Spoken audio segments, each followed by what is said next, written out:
1, 2, 1, 2. Okay. Good morning. Molweni.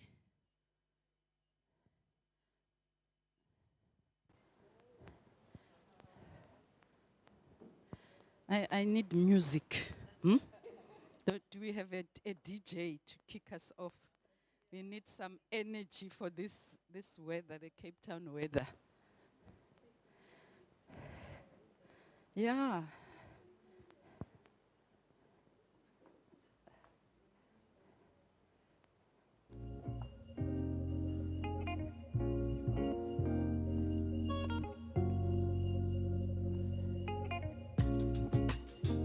Yeah. Yeah.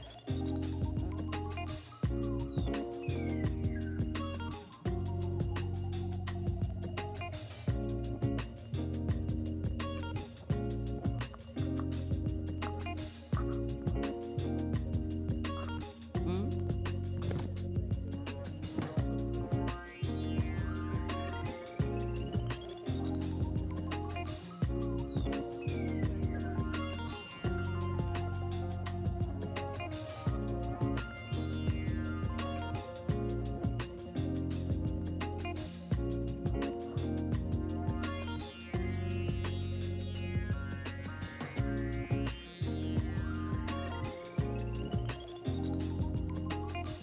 Good morning. We are ready to start.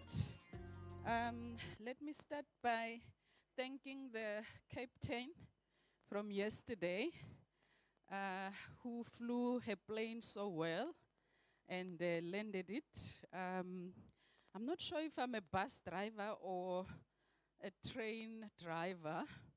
I was telling my colleagues that I used to stay in Cape Town, and one of my memories is being on the train without windows.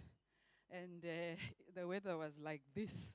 So by the time I got to work, I would be wet and standing in front of an aircon. But this is our typical Cape Town weather. Those that have not been to Cape Town, it rains in winter.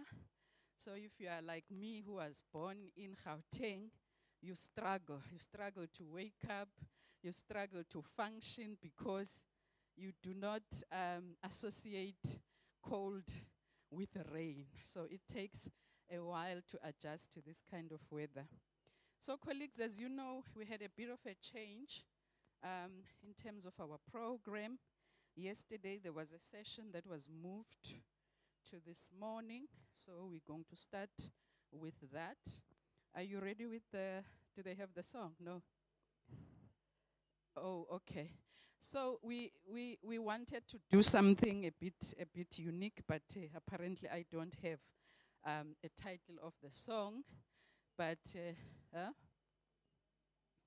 Africa, oh, Africa, Africa, Africa, yeah. And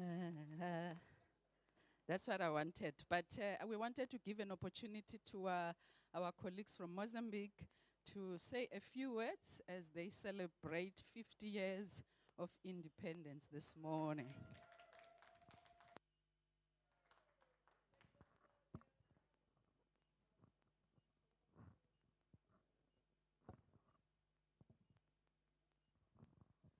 Good morning, everyone.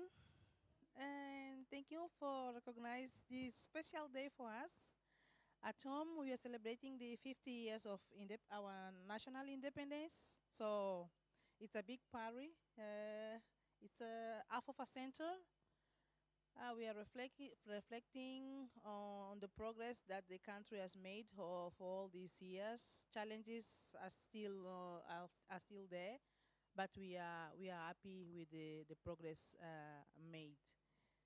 I think that's I am so emotional today, so I can't find more words. So thank you for recognizing it, and let me invite you. For all this year, we are celebrating the 50 years. So if you find time to go to Mozambique, please let us know. So we'll continue this party. Thank you.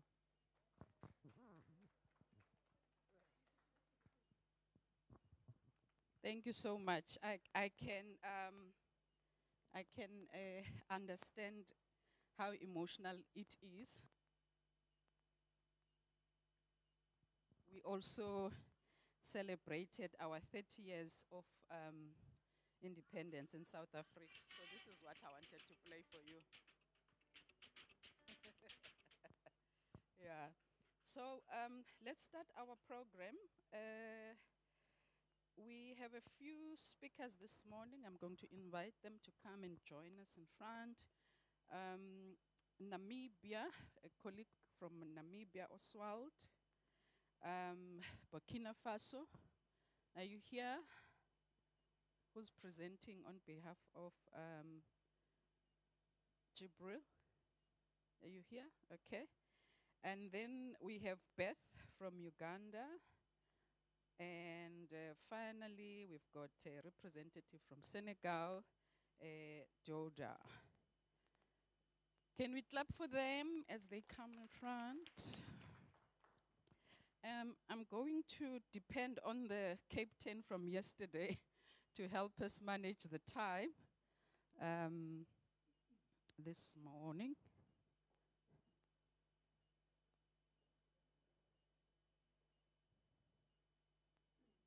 Hmm? Okay. Okay, colleagues, did you say 10 minutes each? So you have 10 minutes, and if you see green, it means you still have 5 minutes. And when you see red, is it 2? 2, wrap it up. So it doesn't mean when you see red, stop, but you still have 2 minutes to go. Do we only have one mic? Okay. So we will start. I don't know if you want to use the same order that I announced, or it's up to you. You can jump. Oh, Oswald's one is already on the screen. Okay, let's start with. Okay. It's okay. Okay. No, they've told me that the presentation is already on the screen. So let's go with what is on the screen. Thank you. Over to you, Osa. Good morning, colleagues. My name is Oswald from Namibia. The past two workshops were represented by my two colleagues there, Brian Mudumbi and Generosa Simons. But of recent, I've been at the forefront. We actually, just a disclaimer, we had a challenge when we started this project because our landscape is different.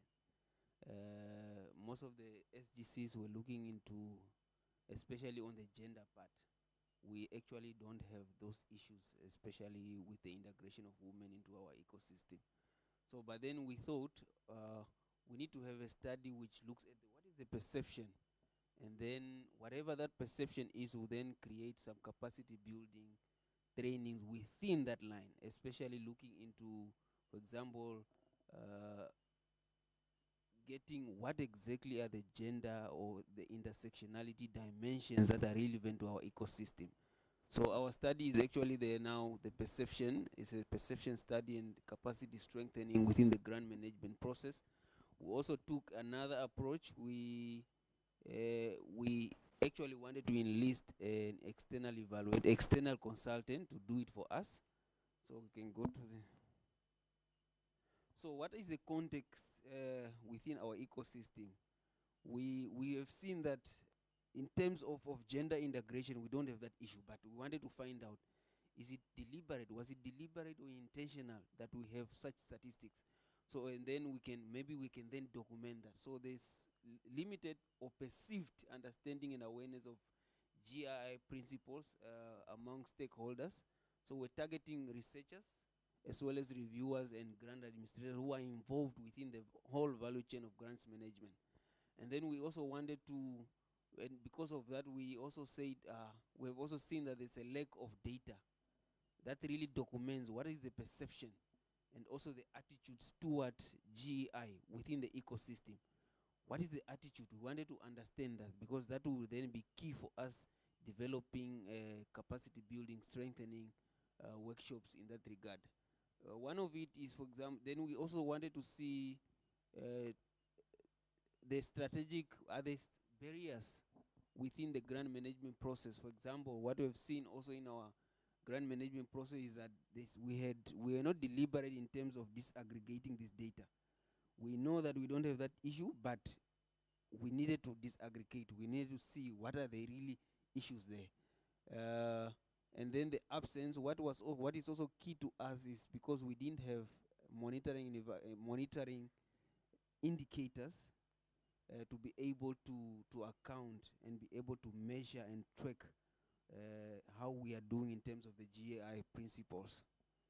So our project goals that we wanted to see is just we wanted to assess the perception. What is the perception within our ecosystem? And then, if possible, also identify the systematic barriers.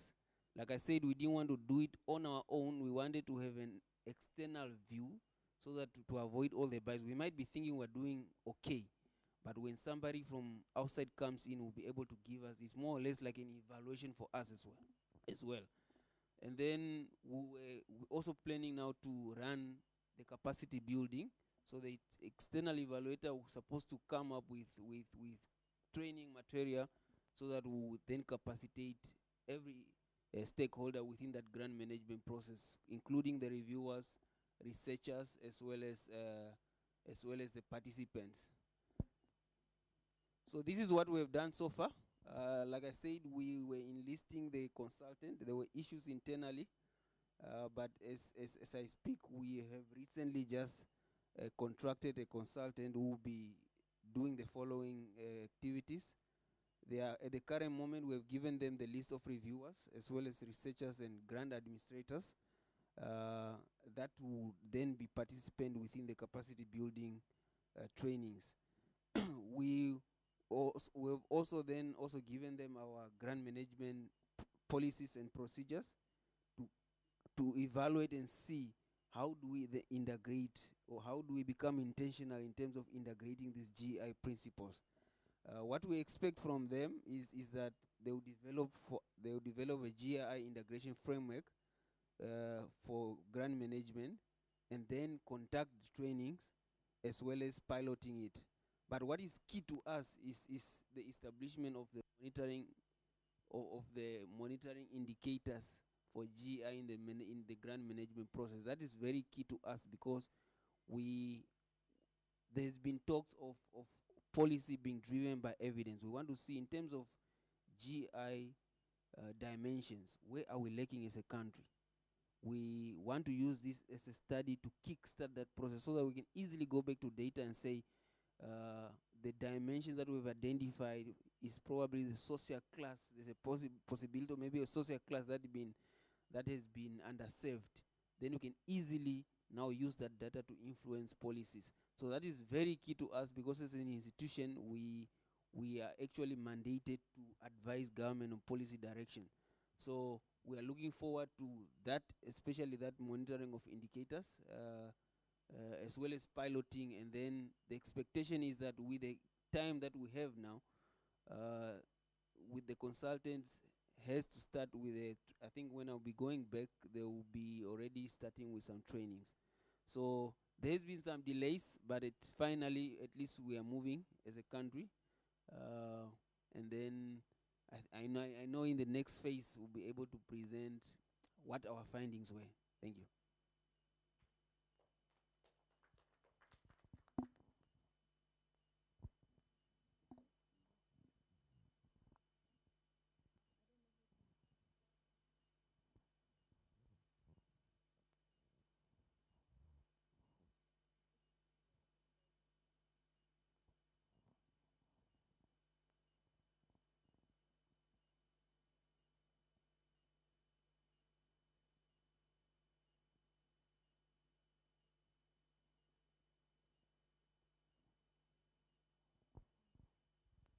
All protocol observed. Good morning.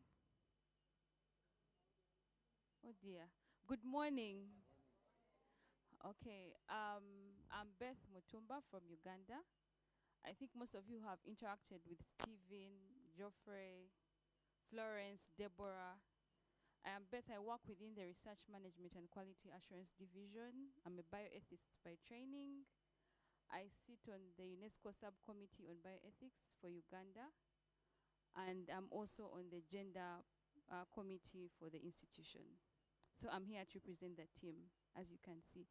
So Noeline is M&E specialist, and she has been part of the project in terms of data collection.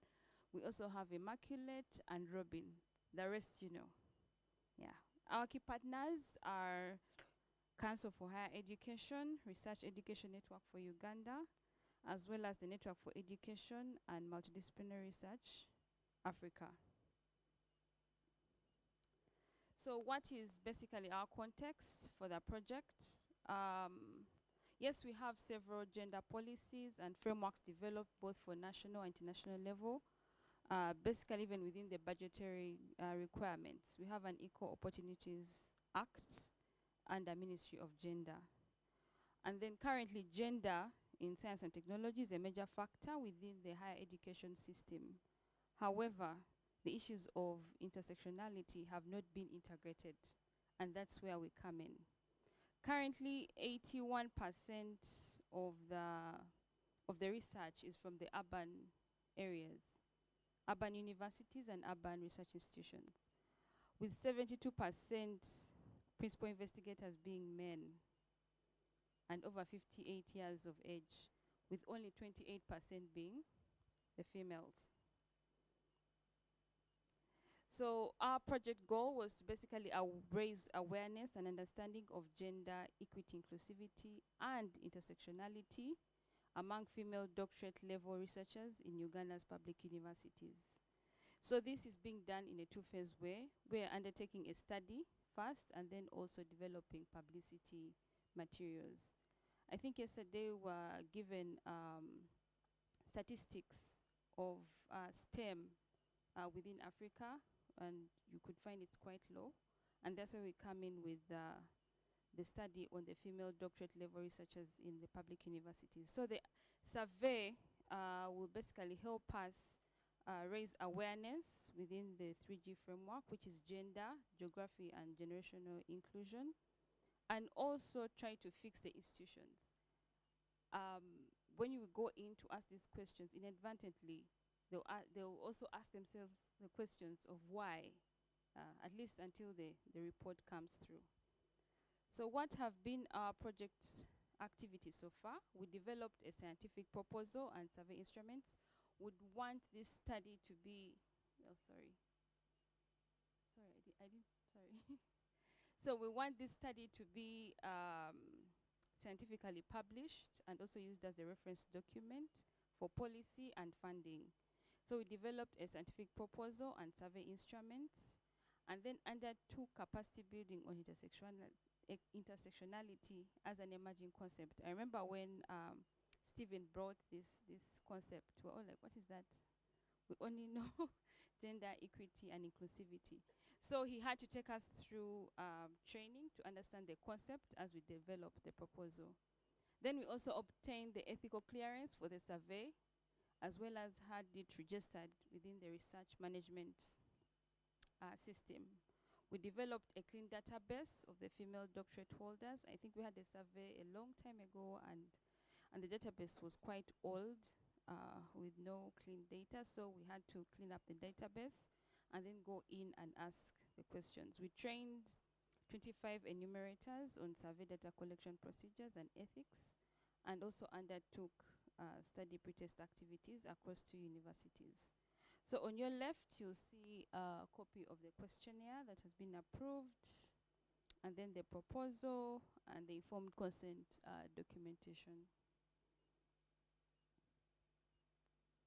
So that's a picture. I think we're within the UNCSC undertaking a training of the enumerators. So despite having those 2 major activities, we still went on with the integration of GEI and intersectionality within other works within the UNCST. So we have projects scaling and promoting access to research knowledge projects in Uganda, whereby we synthesized gender inclusivity and equity and actually published a report, and that is also available. That is within the several granting projects that were awarded through the SGCI. Then we have also integrated intersectionality into the UNCST's open science policy. this policy is quite new and is of 2025. And we've also integrated this intersectionality within the UNCST NRF research granting system, as well as the ethical clearance process at the UNCST. So these are aspects that have been put forward. So this is a picture for the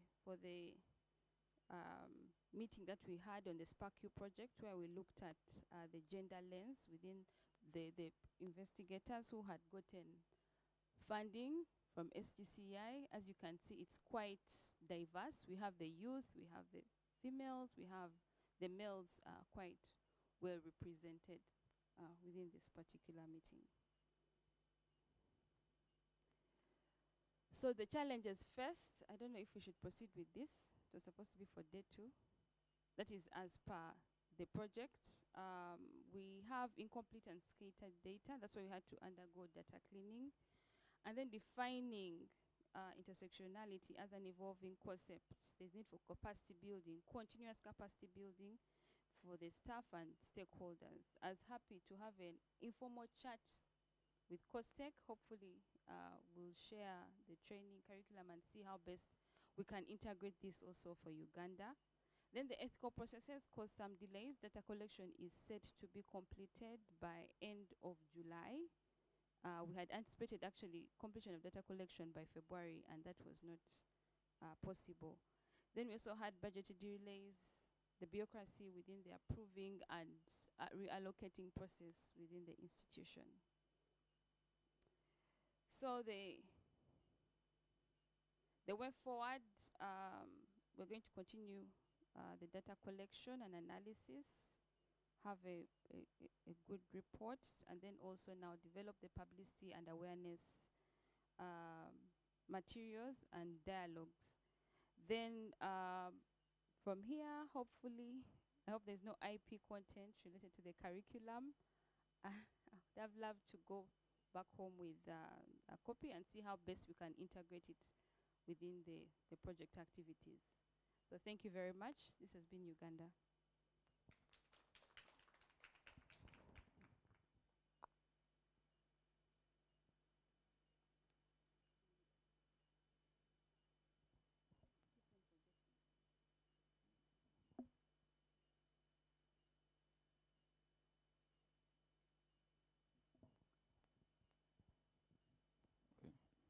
Bonjour à tout le monde. Donc je vais m'exprimer en français.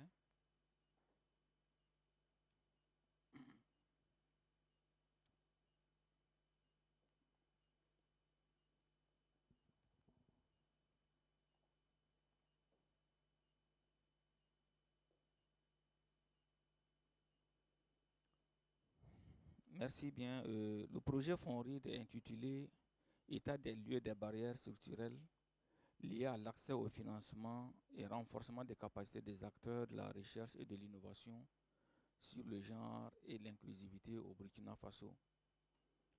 Donc l'équipe de recherche est composée de 6 personnes, à savoir 5 personnes au niveau du FONRID qui proviennent des 2 bras techniques, à savoir la direction des projets et programmes et la direction de la mobilisation des ressources. Et la 6e personne vient du Centre national de la recherche et de l'innovation au Burkina Faso. Bon, par rapport au contexte, il faut dire que l'accès au financement devait être inclusif. Ça, c'est notre souhait, mais sans quelconque discrimination pour tous les acteurs de la recherche et de l'innovation. Mais ce qu'on constate en réalité, c'est qu'en début des efforts donc des autorités pour l'amélioration des conditions d'accès au financement de la recherche et de l'innovation, des inégalités existent toujours, donc, et ces inégalités-là sont basées sur des barrières structurelles qui persistent en défaveur donc, des femmes, des étudiants et des innovateurs. Donc, ce qui fait que les femmes répondent peu aux appels à projets et de ce fait, elles sont peu bénéficiaires donc, des financements octroyés par le FONRID. Quand on prend par exemple, ces dernières années de 2018 à 2023, donc sur un total de 156 projets financés par le fonds RID, il se trouve que c'est 33% seulement qui ont été coordonnés par des femmes, contre 5% des projets coordonnés par des innovateurs, inventeurs, et moins de 1% coordonnés par des postdocs. Donc ça fait que cette situation limite la participation de ces trois catégories d'acteurs et leur contribution au développement du pays. Donc pour le GEI intersectionnalité au niveau du fonds RID, il faut dire que la direction du fonds RID a essayé quand même de mettre un certain dispositif pour prendre en compte le genre. C'est la mise en place d'abord par la mise en place d'une cellule genre, donc qui est le point focal de GEI au niveau donc, du fonds RID. Il y a, au niveau du processus de sélection, il y a une considération qui est faite, c'est-à-dire à égalité, la candidature féminine est priorisée. Et il y a, au niveau des équipes de recherche, donc dans nos appels, c'est bien mentionné que la représentativité d'au moins 30% des femmes est recommandée. Alors, il faut dire que l'objectif de notre projet, c'est améliorer les conditions d'accès des femmes, chercheurs, des étudiants et des innovateurs au financement de la recherche et de l'innovation. Ça fait que le premier objectif spécifique était d'abord de faire l'état des lieux, donc de ces barrières structurelles, à l'accès des femmes chercheurs, et des étudiants et des innovateurs au financement de la recherche au Burkina Faso. Et le second, c'est de renforcer les capacités des acteurs du conseil subventionnaire sur les approches de genre. Donc, en termes d'activité, on a commencé par le renforcement des capacités donc, du personnel fonds RID et ses collaborateurs sur le genre, l'égalité et l'inclusivité. Et là, il y a eu effectivement les participants, c'est d'abord le personnel du fonds RID, il y a les membres du conseil scientifique et technique du fonds RID et les deux directions collaboratives du fonds RID au niveau du ministère en charge de la recherche et de l'innovation. Donc ça, cette photo, la première, c'est une de nos formatrices, donc qui est du Centre national de la recherche et de l'innovation. Le deuxième formateur vient de l'Union économique des États de l'Afrique de l'Ouest. Donc comme lui, il est dans les financements et qu'il gère le genre au niveau de cette institution, donc elle a été ciblée pour un double objectif. Et là, c'était dans la salle donc, de formation, la deuxième photo.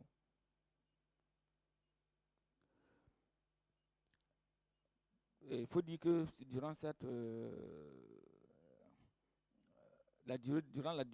durant cette formation, il y a 8 modules plutôt qui ont été dispensés aux participants. Donc le premier, c'est d'abord sur les concepts du genre. Deuxième module portait sur le renforcement des capacités à utiliser les outils d'analyse et des programmes pour la perspective d'intégration du genre. Troisième module, le troisième objectif, ce sont des objectifs. Le troisième objectif, c'est renforcer les capacités en réponse genre au niveau de la planification et de la budgétisation. Et le quatrième objectif, c'était comment identifier les défis qui empêchent donc la prise en compte donc, du genre dans le financement des projets et programmes de la recherche avec une perspective donc, pour plus d'inclusivité. La deuxième activité, donc, c'était d'abord l'élaboration des outils de collecte de données. Et pour cela, on a d'abord essayé d'identifier les groupes cibles par rapport donc, à cette thématique. Ce qui fait qu'on a identifié comme les femmes chercheurs et enseignantes. Ensuite, on a identifié le deuxième groupe, c'était les doctorants et les postdocs. Et le troisième groupe, c'était les inventeurs et les innovateurs. Et pour chaque catégorie, groupe cible, on a élaboré un questionnaire spécifique dans lequel les hommes sont utilisés comme des témoins, voilà, pour mettre en évidence les difficultés rencontrées par les femmes. Pour la collecte des données, il faut dire que les données au niveau des femmes chercheurs et les postdocs à travers une enquête est déjà finalisée. Il reste maintenant la collecte des données au niveau des inventeurs et innovateurs via une enquête et puis l'outil Focus Group. Donc quand on regarde dans ça c'est pour donner un aperçu d'abord des données collectées. Si on prend les postdocs, donc on voit que les femmes sont vraiment minoritaires, 13% contre 87%. Et quand on regarde les répondants par âge et sexe, on voit que la majorité, donc, pour les deux sexes, se situe entre 35 et 45. Donc, ce qui est une réalité dans nos conditions africaines. Donc, on a voulu voir par rapport au fonds RID, quelles sont les demandes, hein, enfin la demande et l'offre, et quels sont les candidats qui arrivent à décrocher. Donc, quand on regarde sur 52% de demandes de financement, donc on voit seulement ces 22% qui arrivent à avoir un financement. Et quand on regarde la place de la gente féminine, on voit qu'elle est vraiment minoritaire, hein, comparée aux hommes. Et si on regarde répondu à un ou à des appels de projet fonds RID, donc on voit que là, sur 5 femmes, enfin sur 9, il y a 5 qui n'ont pas demandé et c'est 9 qui ont eu à manifester le besoin. Par contre, au niveau des hommes, on voit que c'est sur 50, et donc c'est 12 qui ont manifesté la demande. Ce qui revient à 10 sur 100, on a 77% donc, qui n'ont pas manifesté le besoin de financement et contre 23%. On a cherché à voir maintenant quelles sont les sources d'information. On voit que les 3 principales sources d'information, ça reste les sites web, les réseaux sociaux et puis l'entourage. Donc, on regarde les contraintes liées, par exemple pour les postdocs, on voit que les principales contraintes, c'est le remplissage du canevas fonds RID qui leur pose des problèmes, la recherche de partenariat, parce qu'il y a un critère lié au partenariat, il y a le manque de soutien institutionnel, vu leur position, il y a les critères d'éligibilité exigés par le fonds RID qui leur causent des problèmes, et parfois il y a l'accès à l'information. Donc là, c'est pour vous donner juste un aperçu. Maintenant, quels sont les défis au cours de l'exécution de ce projet? C'est qu'on a remarqué que les femmes enquêtées sont peu nombreuses à répondre au questionnaire. Hein. Donc, peut-être lié à nos cultures. Il y a également l'environnement socio-culturel et culturel plutôt, et les sensibilités religieuses qui limitent donc le cours des collectes de données. Donc, ce qu'il y a comme leçon apprise principale, c'est que la définition des barrières d'accès au financement est diversement appréciée en fonction du sexe, en fonction de l'ancienneté et du grade académique. Et l'autre leçon, c'est qu'on se rend compte que le fonds RID doit réviser ses mécanismes de financement de la recherche afin de mieux intégrer GEI. Donc, où nous allons aller à partir de là, c'est l'analyse, d'abord terminer la collecte des données et puis procéder à l'analyse statistique. Donc, c'est faire le reportage et puis une exploitation scientifique des données. Donc, sur ces données, nous comptons quand même faire une publication scientifique. C'est la formation du staff fonds RID sur les barrières d'accès qui seront identifiées au finish. C'est la sensibilité de nos autorités sur de l'écosystème de la recherche, sur les insuffisances d'inclusivité dans les mécanismes actuels de financement de la recherche au niveau du Burkina Faso. Voilà, merci.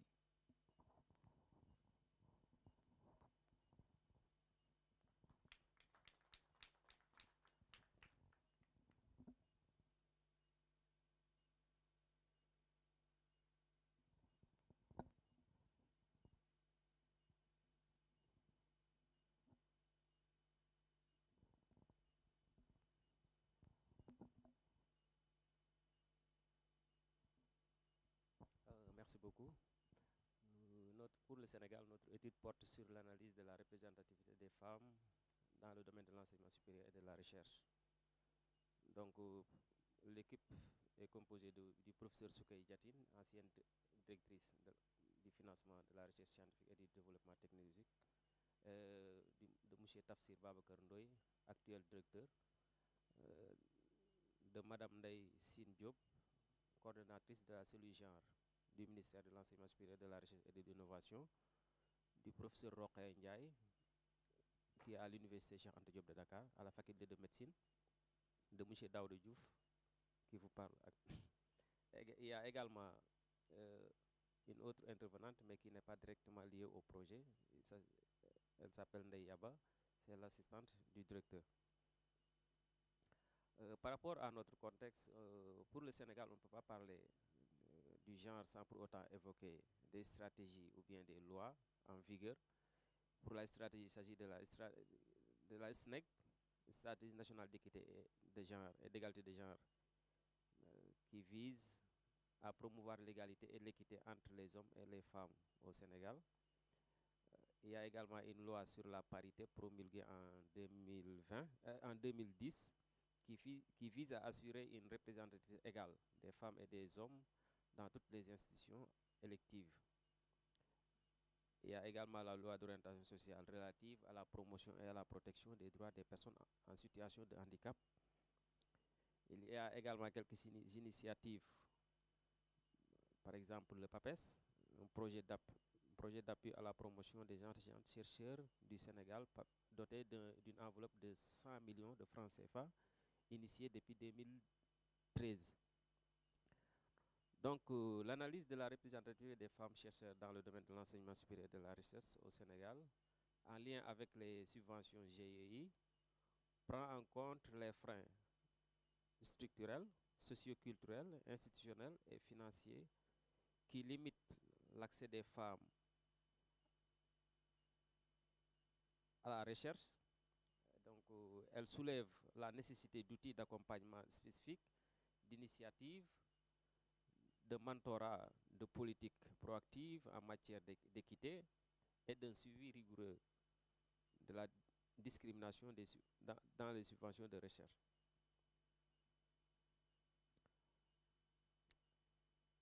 Par rapport aux objectifs du projet, le premier objectif, c'était évaluer la situation actuelle, mesurer la promotion des femmes chercheuses.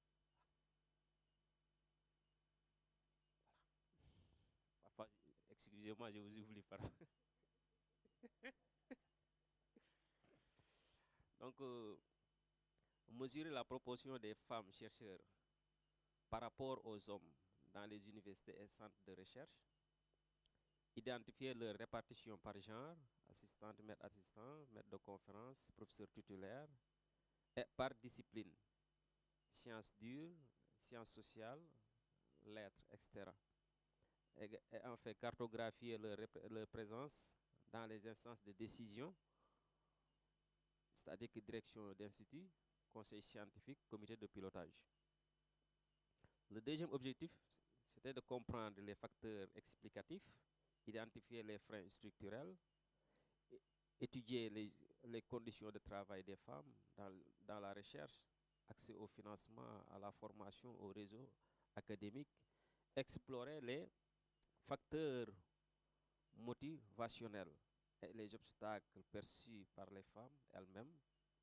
Le troisième objectif, proposer des recommandations et enfin alimenter le débat public.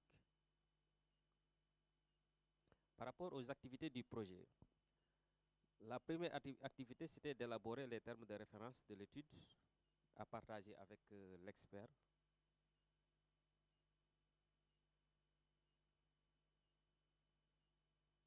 Ouais. La deuxième activité, c'était juste d'adresser des lettres d'information aux responsables des différentes structures, que ce soit université, ou institut ou centre de recherche. Recruter un expert genre pour conduire les travaux. Donc, élaborer un questionnaire et des guides d'interview. À ce niveau, nous avons élaboré un questionnaire quantitatif et 2 guides. Le premier guide, c'était destiné aux chercheurs femmes et le deuxième aux responsables de l'institution même. À la suite de cela, former les enquêteurs, et mener les enquêtes terrain, et enfin analyser les données et élaborer le rapport final. Cette activité est en cours, donc le rapport est en train d'être finalisé avec l'expert. Là, vous avez quelques photos par rapport à l'atelier d'élaboration du questionnaire et des guides. Je pense qu'il y a l'inclusion, parce que la dame là que vous voyez en voile blanc, c'est une femme en état de grossesse. Donc il fallait juste prendre cet aspect également.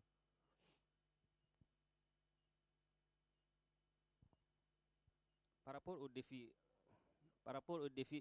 rencontrés, donc c'était juste que faible représentation des femmes dans les effectifs. Il y a également les barrières socio-culturelles, le manque de données genre dans certaines institutions de recherche, une discrimination institutionnelle. Là, ce ne sont pas mes propos, mais ce sont les propos des femmes enquêtées même. Et en fait, un accès limité aux opportunités de financement.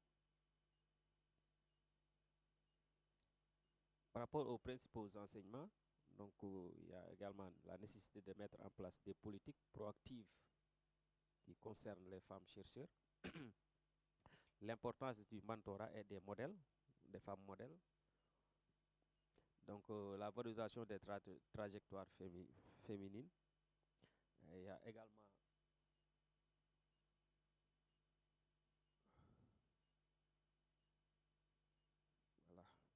il y a l'intégration du genre dans les politiques de recherche et la collaboration entre les institutions. Donc, pour le futur, il y a également la finalisation du rapport d'étude en cours avec l'expert, le partage du rapport de l'étude avec les décideurs politiques et communauté des chercheurs. Élaborer une politique genre pour l'enseignement supérieur et la recherche. Et enfin, faire le plaidoyer pour une meilleure prise en compte du genre dans les subventions de recherche. Donc voilà l'économie de ma présentation. Donc je vous remercie.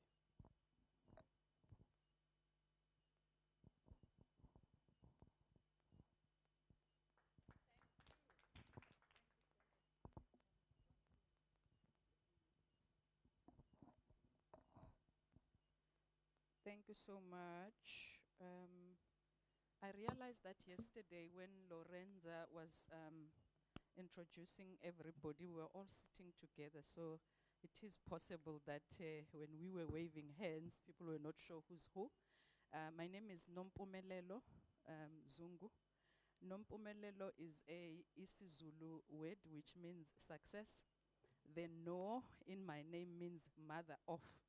So I am called Mother of Success, but in short, everybody refers to me as Mpumi. I like telling the story because most of you will know that within African context, we are given names according to what happened when we were born.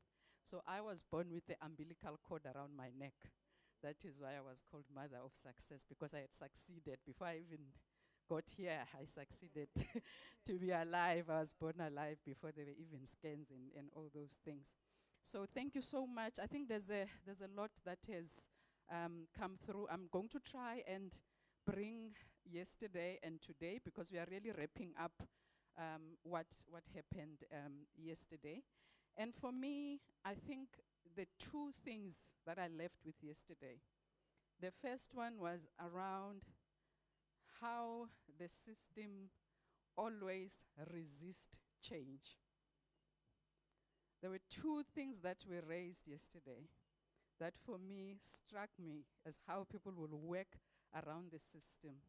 One of the colleagues spoke about how women were being used to front. In South Africa, I talk about BEE, a black empowerment, what is the last E?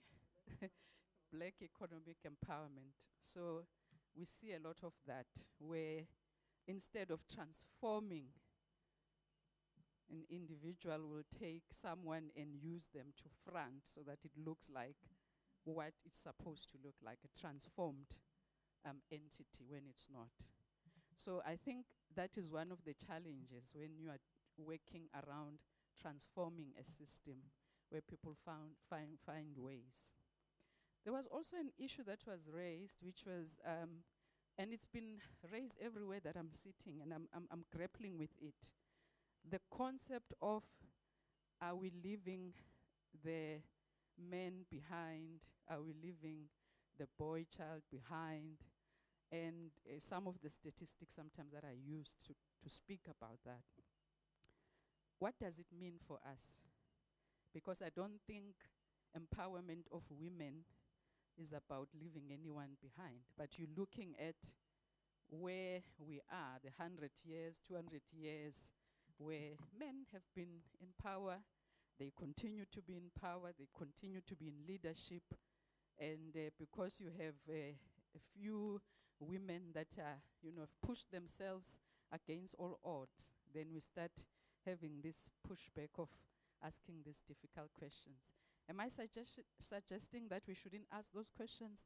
No, we should have the discussion, but it should be in a context where we understand that there's also resistance to change. So there's always going to be narratives that sometimes feel like they are pushing back.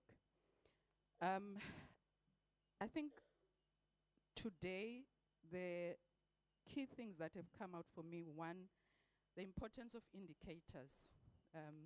The colleague spoke about how critical that is. You cannot monitor anything if you've not put indicators that you're going to use to monitor what you are looking at.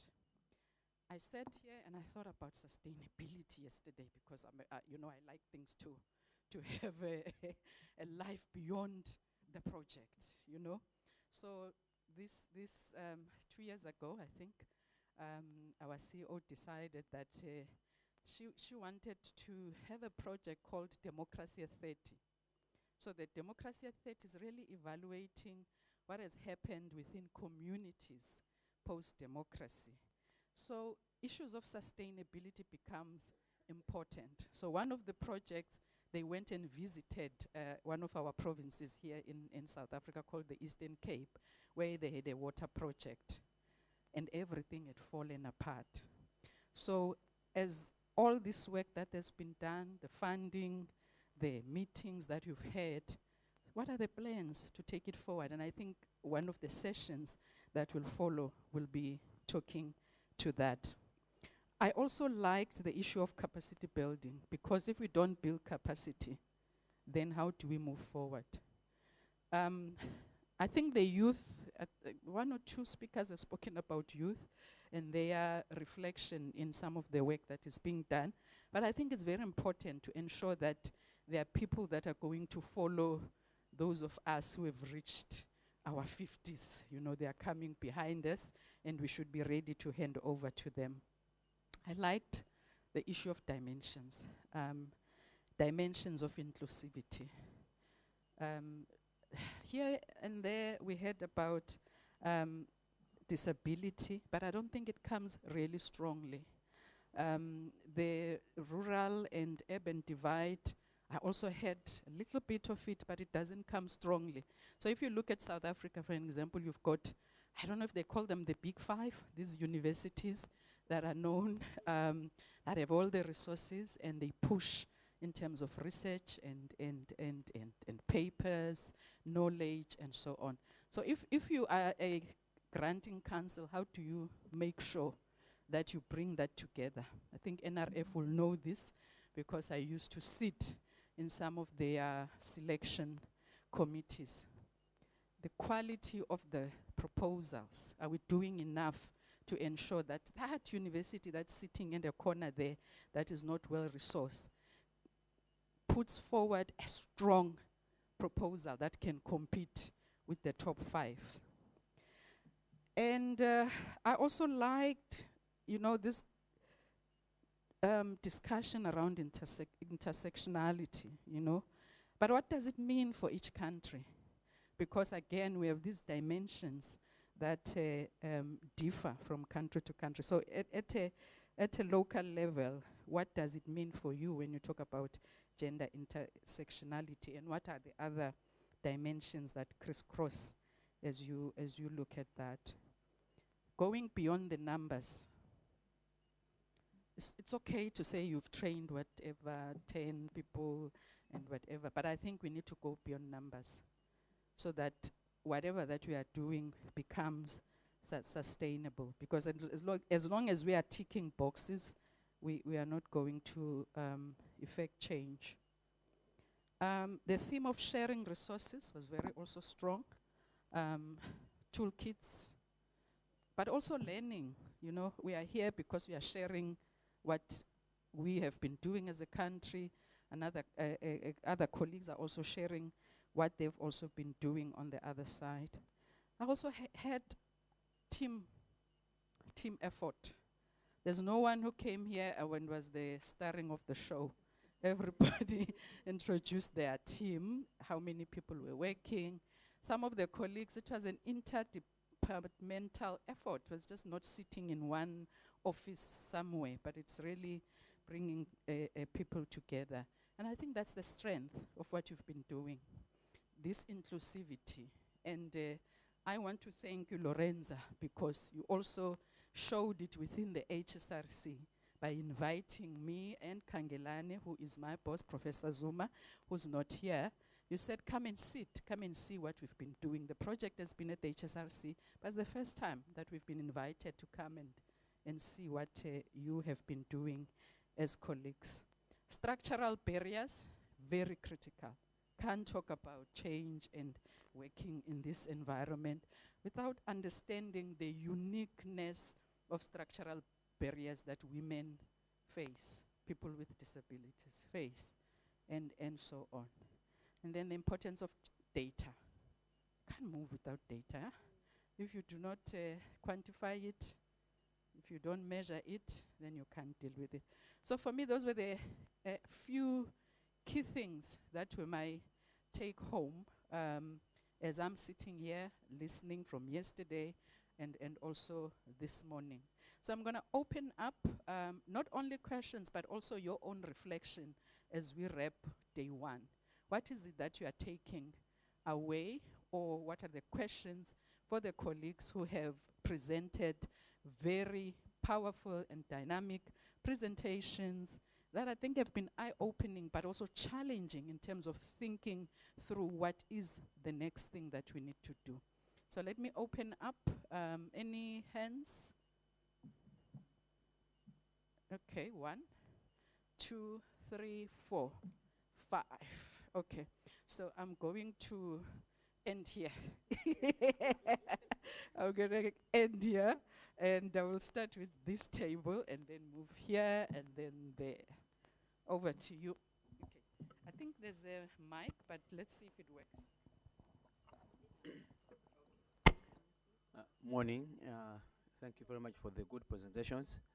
Mine is just a question to Uganda on the you targeted on universities in terms of research community in Uganda. Is there any special reason for doing that?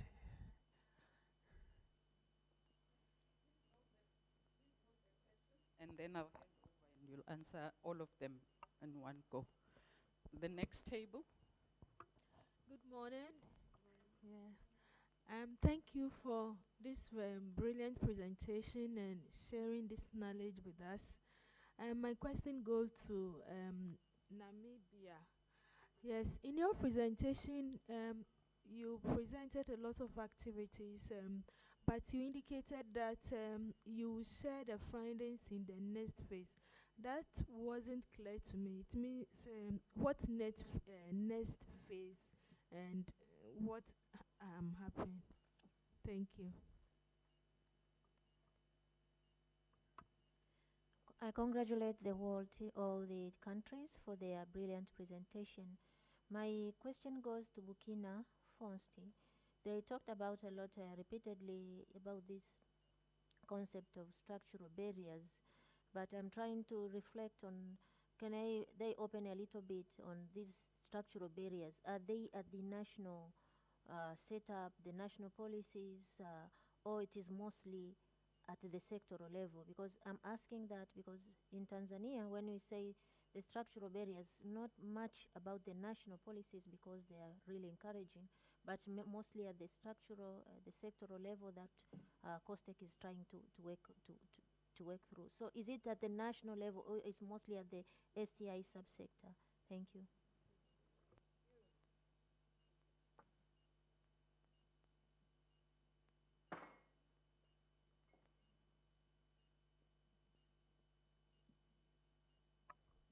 Thank you very much.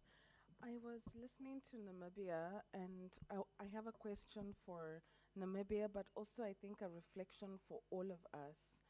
To what extent is your current consultancy process taking into consideration the framework that we heard about yesterday? And I think for all of us, we need maybe to have a collective reflection on how we are going to be utilizing this framework for the work that we are currently undertaking, and how we are going to also socialize this framework both within our councils and also beyond. And then I've been sitting with this lingering question about what about the men? And I have a thought through you, Chair, around this for all of us to consider. I think that we come at the question of equality for all in different ways as people. I think the question of where the men are sometimes negates from an understanding of the fact that feminism is about choice for everyone. It's not exclusionary of men, it is inclusionary of men, right? And when people feel threatened, it's because what is happening is a shift of power, and power that was unduly earned, because what we are not asking is a question around how to disrupt male privilege, which is what we are always trying to do. We are disrupting male privilege by talking about how our granting processes need to shift. Fundamentally, our granting processes within our councils have always been structured to support and empower men, and especially white men across the world. And we all adopted those processes, and what we are trying to do is to actually plug a hole into them to say that the male privilege that has informed the way that we grant, the way that we conceptualize calls, who gets funding, how much of it, what research do they undertake, is from a male gaze. And so when we have this conversation, you know, I want to encourage us to reflect on what does it take for us as funding councils to disrupt that male privilege, right? While taking into consideration that there are instances where the disruption needs to be taking place in a different kind of way.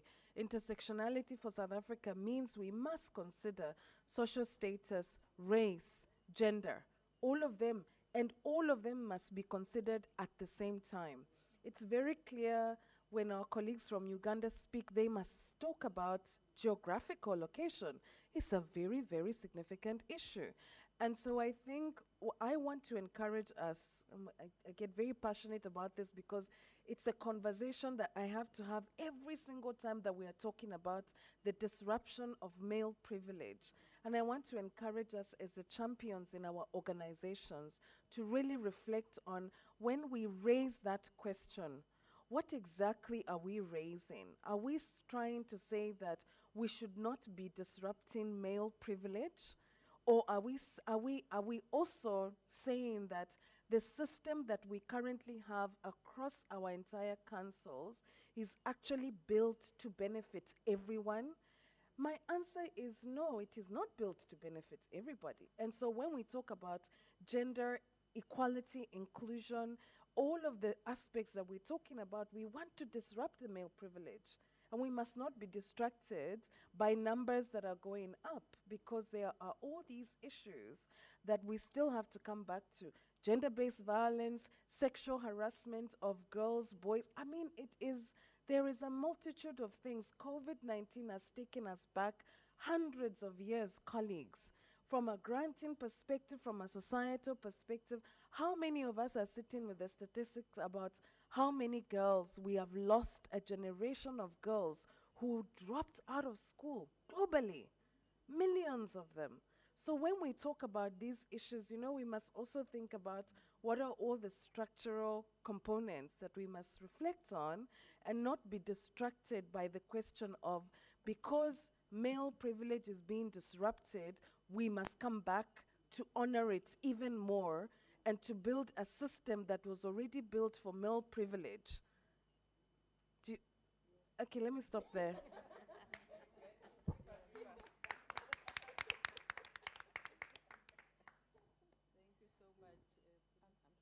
You are captured.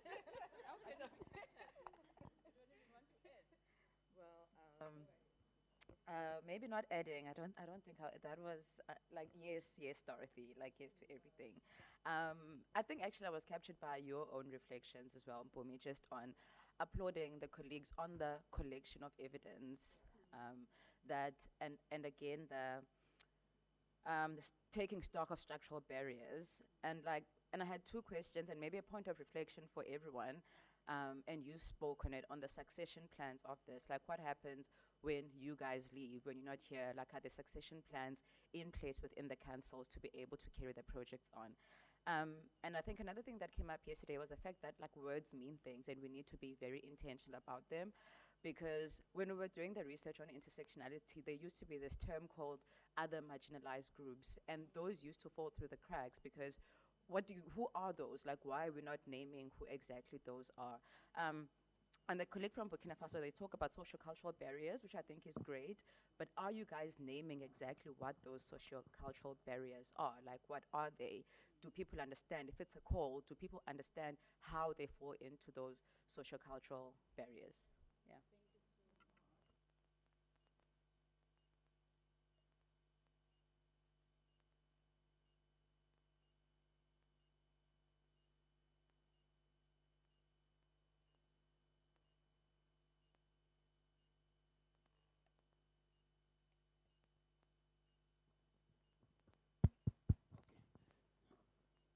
Thank you very much for those questions.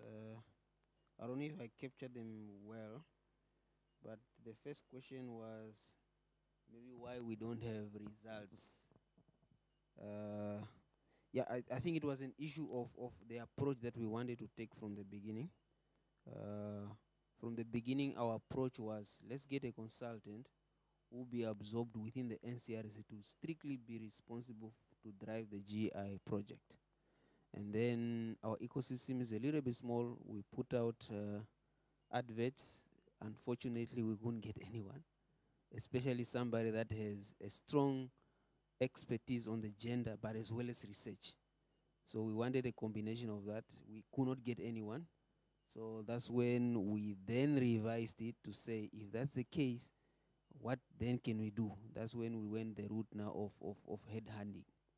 So we just recently now gotten somebody that we headhunted. She used to work for the Ministry of Labor as well as Women Empowerment. So they deal with the labor issues as well as she was also a lecturer. So that's the one that we then headhunted to then drive that process. I think it was the issue of the route we wanted to take. We could not get a person. And then for that reason, we had to revise. And because of that, it took away a lot of, it cut into our implementation. And that is the reason we are a bit late. We are not presenting any results, but at least the process has already started. Yes. And then on the consultancy framework, our idea is that there are terms of references, for example, that were provided to the consultancy. Within within those terms of reference, we then clearly defined what are our expectations, what do we want her to complete.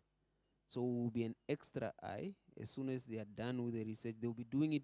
They'll be doing it in collaboration with us. So will be then an extra eye feeding them and giving them all the information that is needed.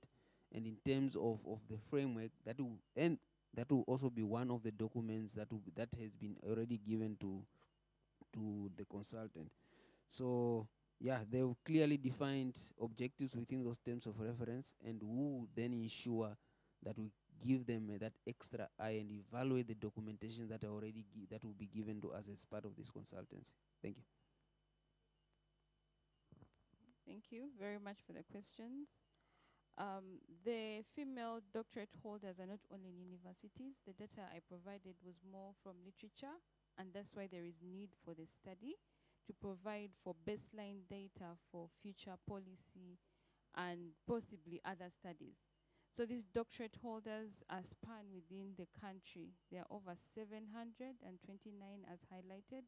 So some are actually in universities, others are in research institutions, others are home, others are doing businesses. So we want to find out why they decided to go into business and not continue within their professional structure that they had established before all that. Others are housewives. We don't know why. So these questions from the survey will probably give us the data why they decided to remain home and not proceed with their career. Then what happens after the projects?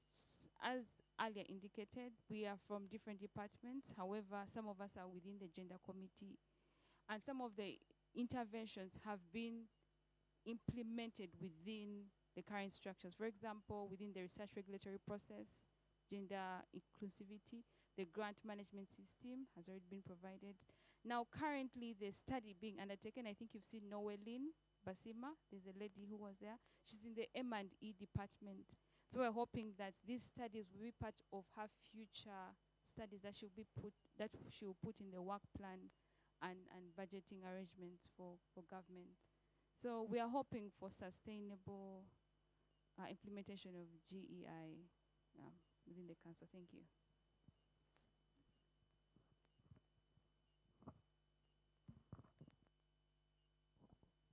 Voilà, merci pour les questions. D'abord, je m'excuse lors de la présentation, je n'ai pas su défiler les diapositives.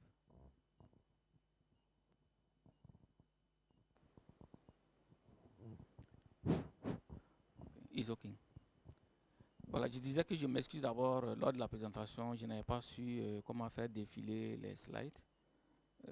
Bon, j'espère me rattraper une prochaine fois. Par rapport aux questions qui me sont adressées, il y a la compréhension sur les barrières structurelles dont j'ai fait cas dans la présentation. Ces barrières, ce ne sont des barrières qui sont liées à la politique nationale, non, non, non. Sinon, au plan national, beaucoup de décisions politiques ont été prises pour mettre vraiment la femme dans les meilleures conditions, pour la décharger de certains préjugés. Depuis la révolution avec Thomas Sankara, si vous avez suivi l'histoire au niveau du Burkina, la femme a été toujours bien magnifiée. Et actuellement également, avec le président Traoré, il y a beaucoup de choses qui sont prises au plan politique pour mettre la femme dans de meilleures conditions. Maintenant, les barrières dont nous faisons cas ici, ce sont les barrières liées à nos pratiques. Quand on prend la femme, surtout à commencer par la maternité, est-ce que s'il y a un impact dans ses possibilités de rechercher les financements? Quand on prend sa position au niveau du service, quand la femme occupe une position de direction, est-ce qu'elle arrive à manager avec les travaux de ménage pour chercher du financement? En fait, il y a l'âge qui est là. Bon, vous voyez même dans nos contextes, quand on met des groupes de femmes, des associations de femmes, pour chercher à l'intérieur celle qui va coordonner, souvent c'est tout un problème. Parce que c'est une question de mentalité. Voilà. Donc, ce sont ces barrières en fait que nous cherchons à identifier pour voir qu'est-ce que maintenant on peut alléger au niveau de notre conseil, comme dans les mécanismes pour voir au niveau des appels, qu'est-ce qu'on peut modifier pour toujours favoriser les candidatures féminines. J'ai dit qu'au niveau du fonds RID, à candidature égale entre hommes et femmes, la candidature féminine est privilégiée. Donc là, c'est pour aborder la question de Dorothy qui pense qu'il y a un privilège particulier pour les hommes. Non. Que ce soit la femme ou l'homme, sont considérés au même niveau. Il n'y a pas de privilège particulier. Les statistiques qui sont là, qui semblent donner de privilèges aux hommes, en fait, quand on analyse, c'est lié au fait du taux de pourcentage des femmes dans la société. Actuellement, au Burkina, je pense que c'est la même tendance dans presque beaucoup de pays. Le nombre de femmes en train de dépasser dans chaque pays le nombre des hommes. Et moi, je suis sûr que dans 10 ans, nous allons revenir voir comment plaider pour bien positionner la position de l'homme. Parce qu'actuellement, les statistiques montrent que, même au niveau des classes, le taux des femmes est supérieur actuellement au taux des garçons. Donc, ça veut dire que dans les 10 ans, ça va se répercuter au niveau supérieur. Voilà. Bon, je pense que c'est ce que je peux dire par rapport à ces questions. Pour ma part, je n'ai pas une question spécifique, juste ajouter par rapport aux barrières, parce qu'on ne peut pas faire l'étude sur la représentativité des femmes chercheurs au Sénégal sans pour autant parler des barrières socioculturelles. C'est-à-dire qu'il faut juste à ce niveau-là comprendre le rôle traditionnel assigné aux femmes, c'est-à-dire que les travaux domestiques, la maternité et également la pression sociale liée au mariage ou à la maternité qui interrompt parfois les carrières des femmes à ce niveau-là. C'est juste les deux choses-là que j'ai eu à ajouter, la pression sociale et le rôle traditionnel assigné aux femmes. Oui.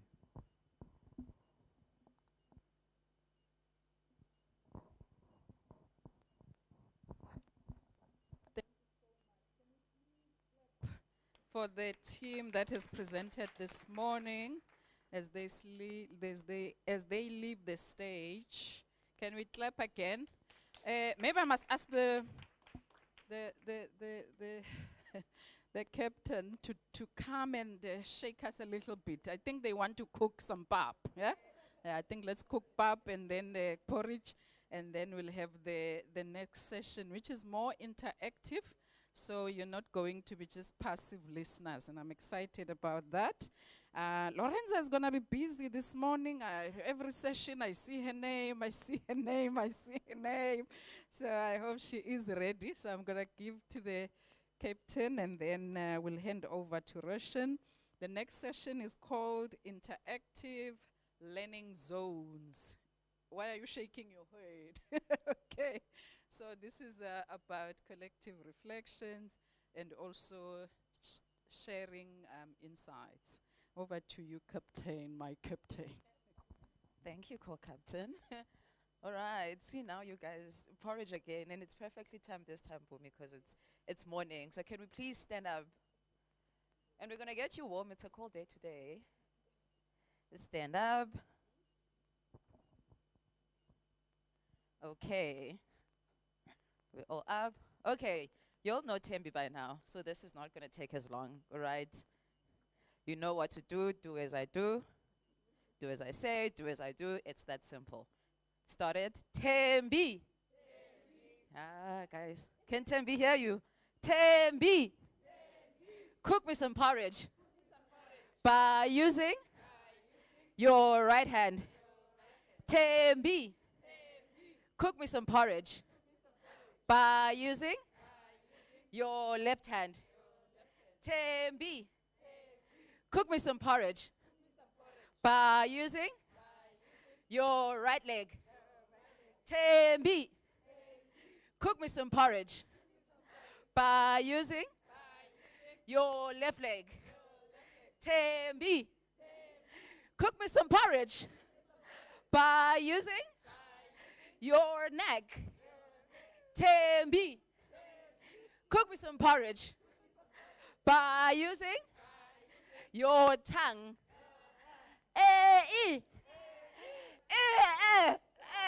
There we go. Oh, it looks like you guys still want to cook some porridge. Should I? Thank you. Over to you, Roshin.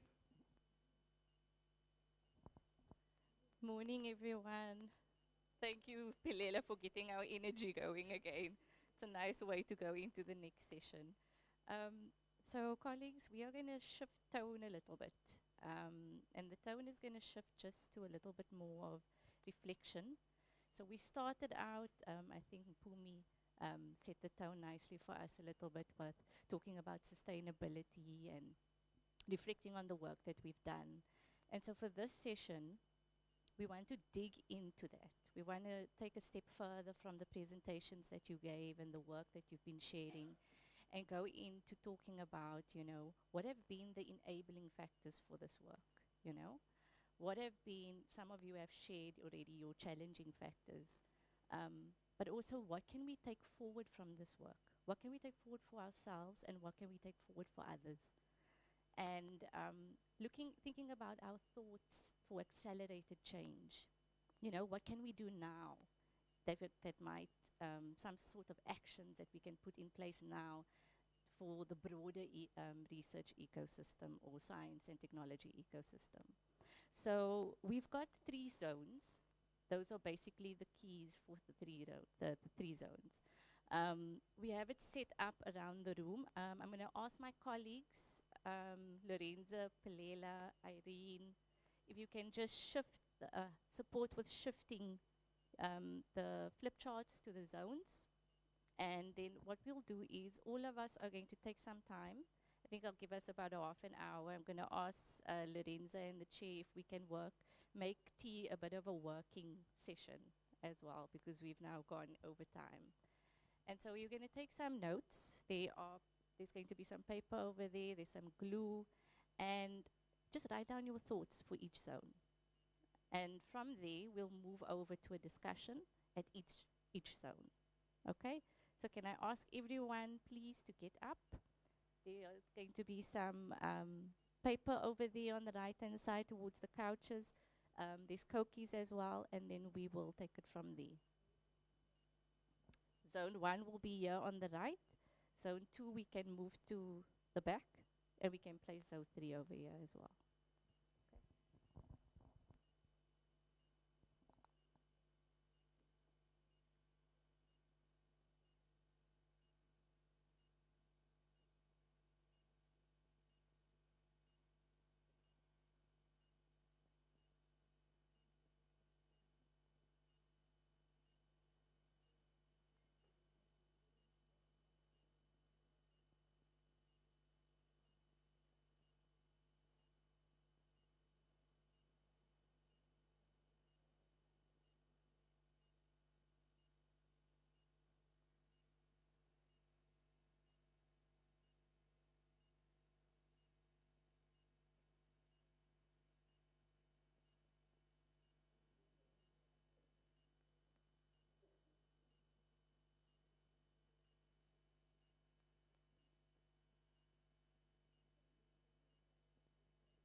Colleagues, we're going to have another 10 minutes just to finish up. The zones are filling up nicely.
colleagues, 4 minutes left, and then we will move on to each zone for discussion.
All right, colleagues, can we all please move to zone 1? So zone 1 is the enabling challenge and challenging factors. Felicity, you're going to...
Okay.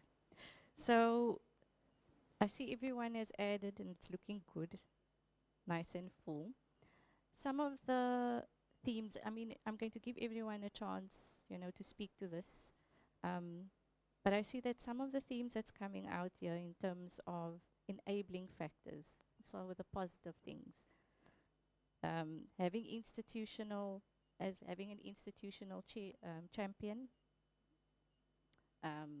cohesion in teams, technical support has been an enabling factor for GEI activities, access to continuous capacity training, stakeholder collaboration, prior work is an enabling factor, help to fast track GEI intervention. Wow. Another enabler is an existing national and council policy. So drawing from national policies that were in place before. Felicity, would you like to share from the French Council? Okay, for the French Council, we have existing of policy, like favorable policy,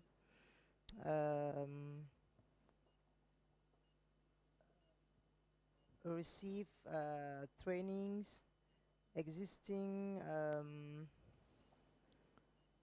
of association of women in Burkina Faso.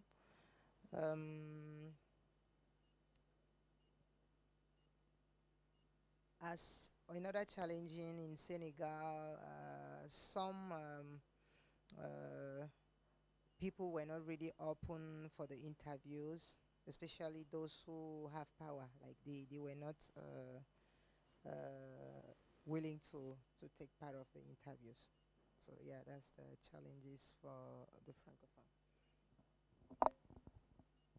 I'm just wondering if someone can share a little bit more, whoever added this on leveraging the national policies and the policies that were in place. How did that help you? Who added that? Yeah. Yeah. You. Yes, for this one it was an enabler that is existing national and council policies were useful because we are a public institution. So whatever you do has to be in accordance with the national policies, but also at the institutional level because our council is responsible for coordination and promoting STI activities. It develops various guidelines, frameworks. So there were prior guidelines and frameworks that are in favor of gender equality and existing and intersectionality, like the National Framework for Mainstreaming Gender in Research and Innovation. That was very, very useful because we could only draw from the existing framework and to develop the training materials. Thank you. Thank you for that. I'm just wondering, I find that quite interesting. Is there anybody else that maybe found this a challenge in your national context? Was it difficult for you to draw from your national policies to be able to, implement these activities and do this kind of work? Did anyone else find it challenging, perhaps? Anyone want to share?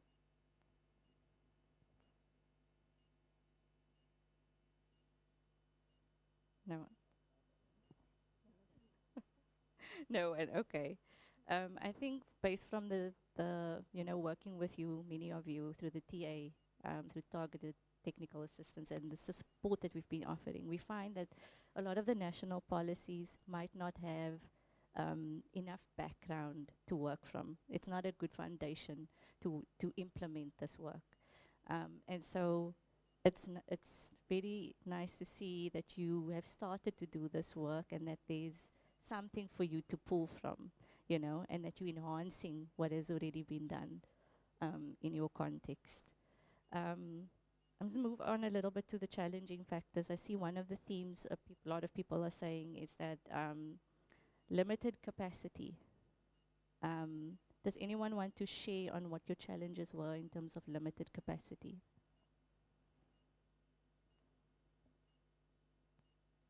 pass the mic around? Yeah, thank you very much. I had a similar one. Mine was this one written absence of a human science division, but it's linked to limited capacity. What has happened in the past was my two colleagues were involved. I'm the third person who's been involved, but I think the general perception from our institution is that gender or GEE is seen as an extra responsibility.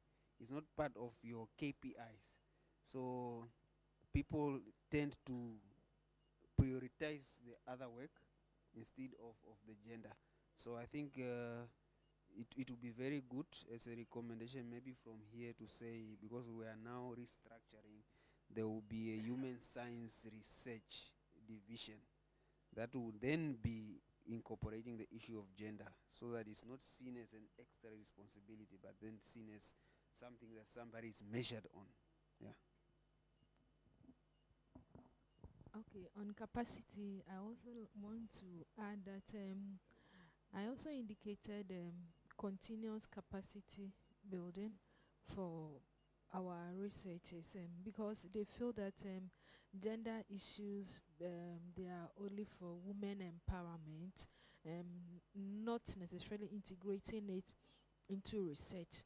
But if we are able to build their capacity to understand that, to come to the realization that it is a cross-cutting issue, and in every research, everything we do, if we really want the impact, we want the impact to be felt, then we should integrate gender from the research design to dissemination, so that our research will be impactful. It's not only about men, women, but how do we make it impactful so that every category of the social group will benefit from our research.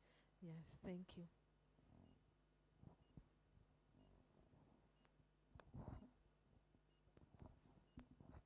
Thank you. I think we can move on to the next zone because there's already some themes for lessons coming out from this group.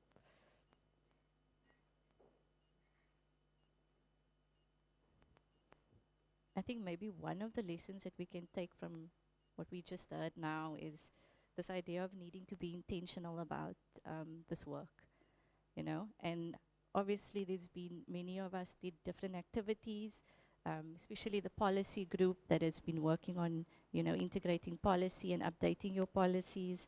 Also just thinking about how will you as an organization or council hold yourself accountable to that policies? You know, how will you hold yourself accountable to this work? I think that's one of the important things to keep in mind as well.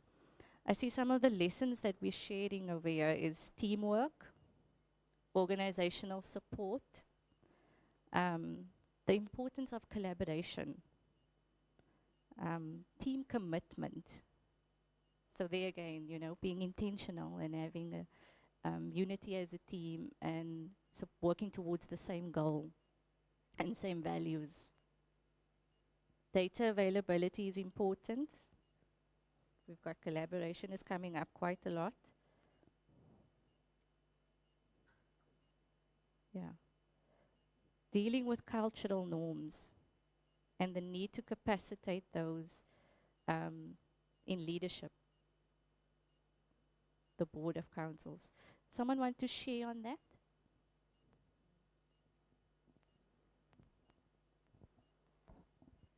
Yes, thank you.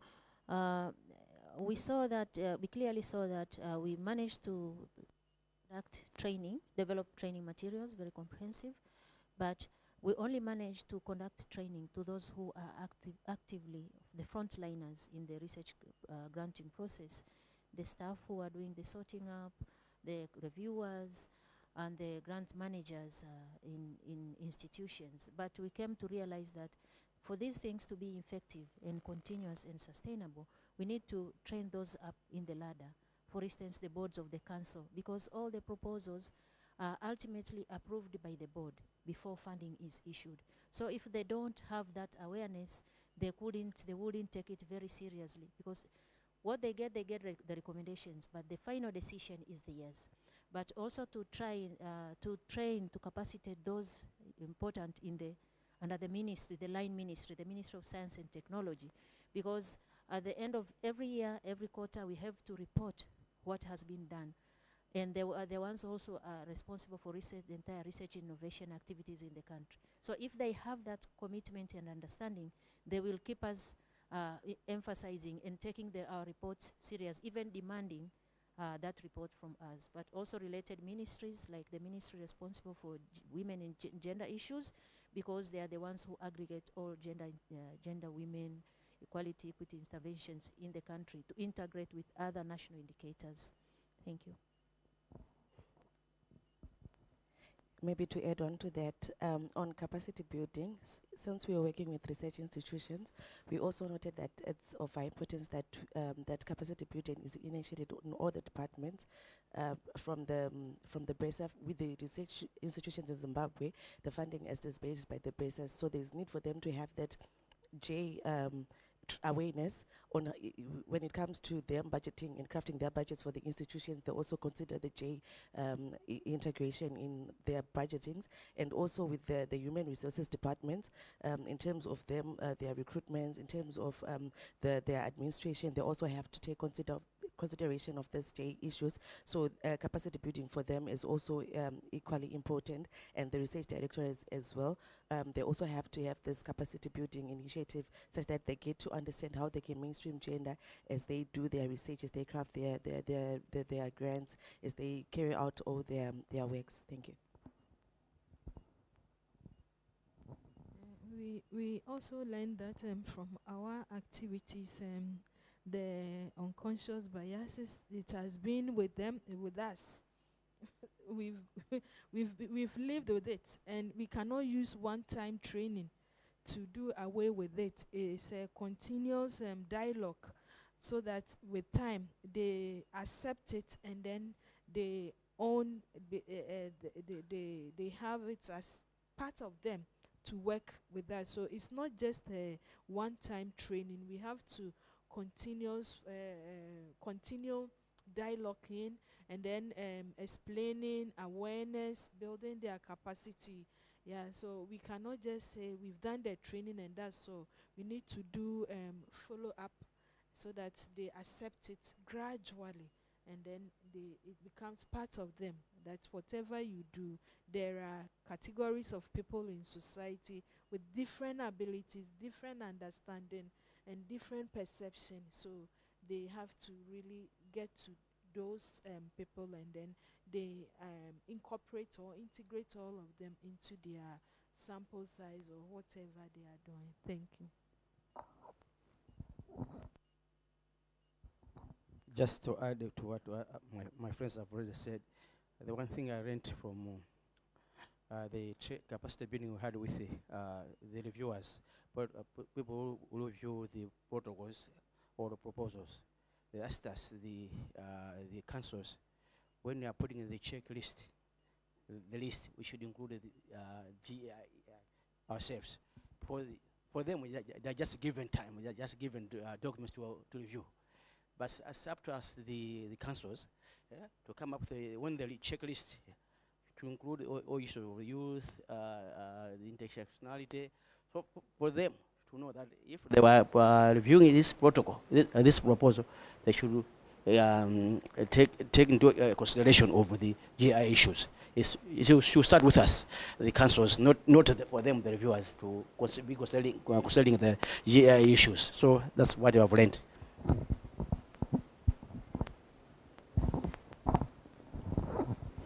Voilà, merci. Par rapport aux leçons apprises, je pense que dans ce cadre, il y a les barrières que nous considérons structurelles, sont contextuelles d'abord et aussi temporelles. Donc ça dit que ça évolue avec le contexte, ça évolue avec l'accumulation des connaissances, ainsi de suite. Il y a le renforcement des capacités. Dans ce cadre de ce projet, on a su que pour implémenter tout projet, il faut d'abord renforcer les capacités pour que les exécutants soient à peu près au même niveau. Et là, ça facilite la suite. Et que dans les approches donc, de GEI permettent de construire les préjugés qu'on a sur la femme de façon générale en Afrique. Merci. So, do you want me to sum up? Yeah. Okay. I thought you got that one at least. Okay, so Jibril was saying that as lesson, they have discovered that the barriers are contextual and also moving with the time. And also, they have discovered that to really implement the project, they need to strengthen the capacity of all the stakeholders so that they are all in the same level of understanding. And also, the GEI approach was really useful to deconstruct all the stereotype around women. Yeah, so that's it. Yeah, thank you. Just from our experience, I'm just thinking, because from the NCRST we have seen that we are lagging behind. But looking at or hearing from all the experiences here, and the fact that there's a lot of other councils that has been doing more or less the same approach, capacity building, why should we reinvent the wheel? So it's just the importance of collaboration. For example, our approach is to have a consultant run the capacity building approaches. It would have been good to have this conversation with my sister from Zimbabwe, and instead of developing the content, we just take their content, we then contextualize it within our context. Then it will just really cut on all the logistics and every delays. Yeah, that's just what I wanted to add.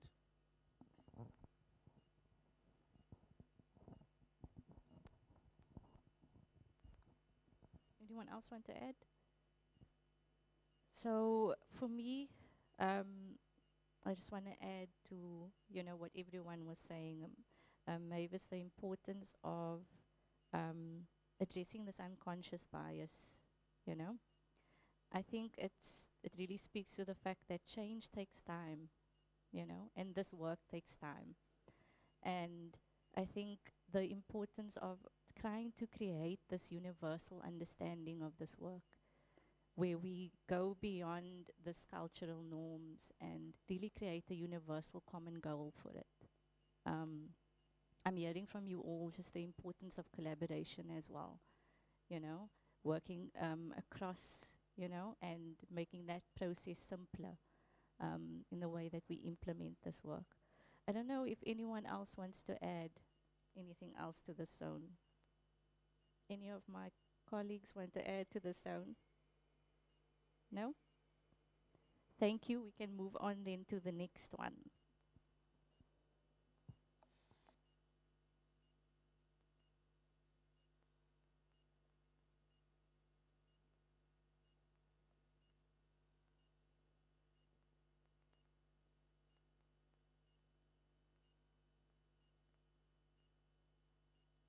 You have to move in between the couches, please. Sit down on the couches if you want to.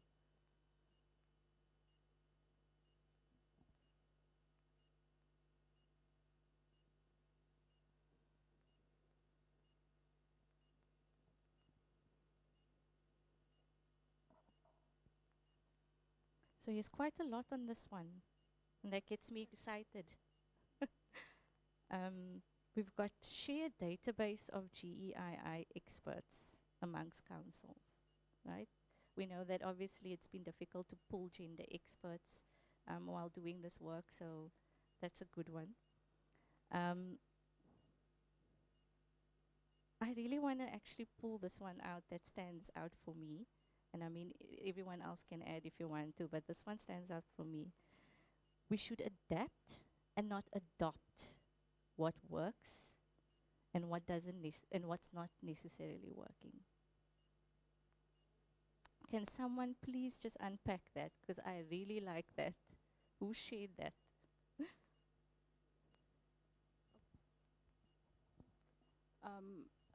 I think this came from a place that what works for Kenya or Tanzania may not necessarily work for Uganda.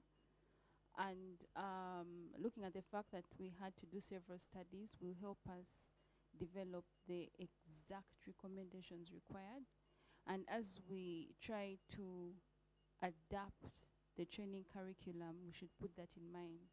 So we shall not just go and get the curriculum from COSTECH, for example. We'll just pick out what is necessary for the Ugandan context, because the cultural, the policy environment are all different. Yeah, so that was it. Thank you. Anyone else want to add, or she? Okay. I'm also seeing, actually like this one, we need a third phase to upscale the intervention. Capacity building, implementing tools on at national level. Yeah, it actually comes up quite a lot. Does anyone want to add to that? Those of you that wrote about that, you want to share your thoughts?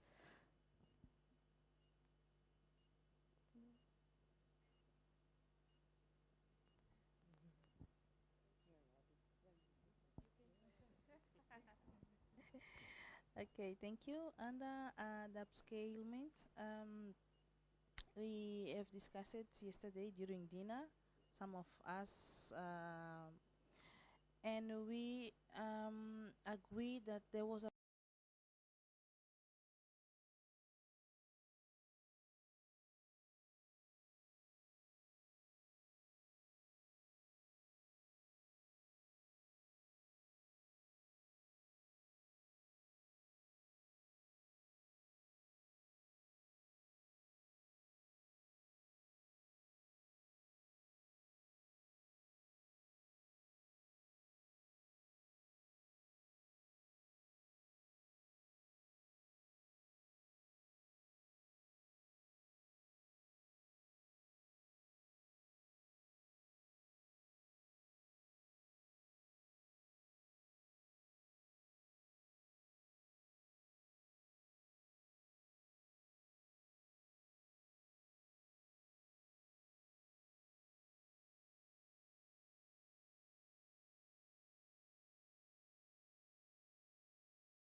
to the funds. We incorporate the guidelines there in the guidelines for research registration and clearance, for instance. But also within the ecosystem, we are at the top here. We have the ethical review boards. These are issued within the research institutes. These are within the higher learning institutions, that they have their own internally generated funds. They have their funds that is acquired through the ministries or through outside funders, and it goes to the council or to the national, for instance, National Medical Research Council. So what we could do to upscale, we could build capacity of those ethical review boards. This is very, very important in our part, because by the time, for instance, the proposals come to our to COSTECH, to the council, to ask for a permit, everything ethical, the detailed, the nitty-gritty details about the study have been completed. So if we don't fund the research, means we don't have much say on what GEI should go in. But if we have capacitated those ethical review boards across the country, it will be a very useful intervention for us. And also the line ministries, as I was saying, and also the board of the council, those coordinating bodies out there. Thank you. A continuation, she has just said, on that phase, or having more trainings in their country. Like for us, we are funding agency, and from the learnings that we picked when we were doing our training, we have not finished our workshops. We have one more to go, I think in 2 weeks' time, then we will close it. But we have not reached to the heads of institutions. We feel they are very key, because when we wrote to them, they sent a few researchers and reviewers to participate. And the questions continues to come. People are asking, we need more training. And we don't want to be accused by our researchers that we give opportunity to a few researchers, so they're benefiting from our calls and they're getting funded. So we would want to have sessions with the head of institutions for them to appreciate the place of GEII in their institutions, and possibly, because that funding may not be enough, but the institutions can also create an opportunity for their researchers and their staff within, and they can fund that. So that will be very critical. Thank you. Okay, so I just want to add to what my colleagues have said, that in all this that we are discussing, it's also important to embedding GEI considerations in institutional policies. Without that, it will be difficult to just do what we are talking about. So it will be part of us. So, and in our own ways, those of us, we have gathered the council staff and others, whatever we are doing in our own corner within our institutions, we can do it small, whatever activities we are doing, writing proposals, whatever we ourselves are doing, we can give a consideration, GEI consideration into whatever we are doing. So apart from the institutional policies, embedding GEI consideration in institutional policies, we can also initiate it in our own way. A typical example, in my case, I'm a research scientist. We're writing proposal about aflatoxin policy, awareness creation policies in Ghana, to World Trade Organization. So they were writing, and it was gender blind, and I was on the team, and I said, no, we need to integrate gender. They said, no, what has this got to do with gender issues? You women, you like. And I said, oh no. He said, and they said the next day, because we were using some days to do it, the next day, come and do presentation to justify what you are saying. And I said, okay, I'll do it. So I prepared, and I came and I presented, and they said, okay, oh, it's true. So we need to even know that women, what they are doing, or who is doing what, and their capacity, and how we can reach them. Because when we design the program, the awareness creation, and they are not, this person is not there, this particular group, what have we done? We've not achieved anything. What are they into? We need to know all this. And we did that. And surprisingly, when we sent the proposal, we were successful to the extent that Standard Trade Development Fund, part of World Trade Organization, they indicated that they like our gender concept. And so they are giving us additional $20,000 to add to the gender analysis work we want to do. And it's ongoing now. So I think we should all, in our own way, we should try and argue out. Yes, they will snub you, they will embarrass you, but don't give up. Yes.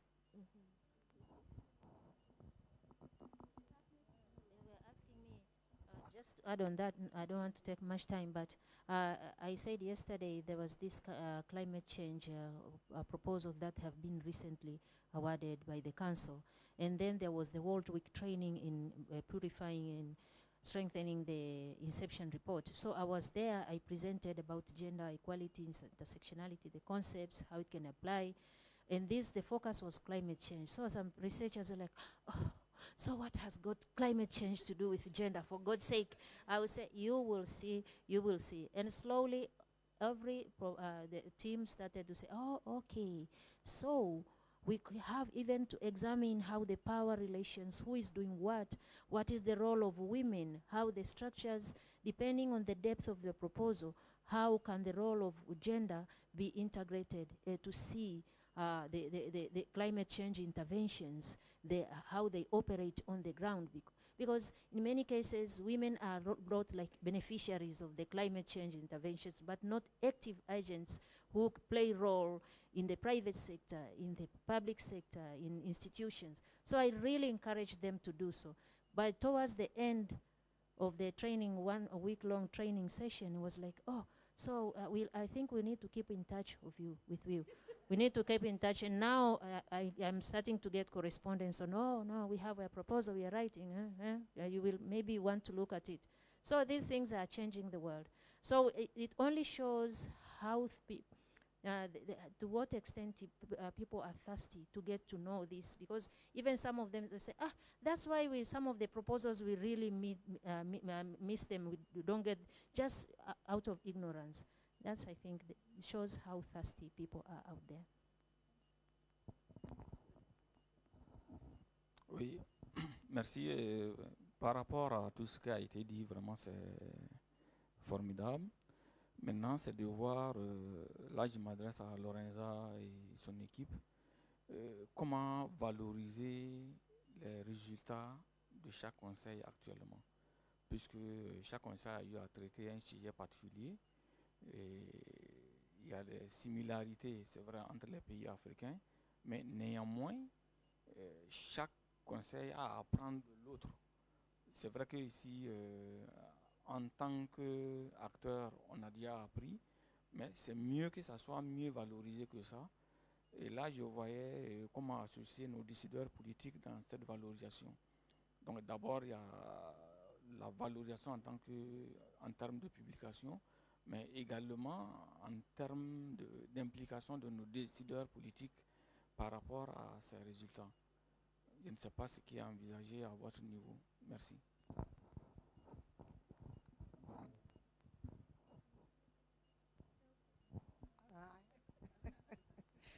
Okay, so Dibril is saying that after all this, maybe as a team we should think about how to valorize the result of all the councils, because each of them work in a specific topic, specific area, and also maybe we should think about how to involve policy and decision makers into this, so that this can be really disseminated across different councils. Yes, because it's also good to keep learning from others. Yes, thank you. To respond to Jibril, thank you. That is really, I think, spot on, you know, in terms of where we are also currently trying to figure out what are the next steps for this work, you know.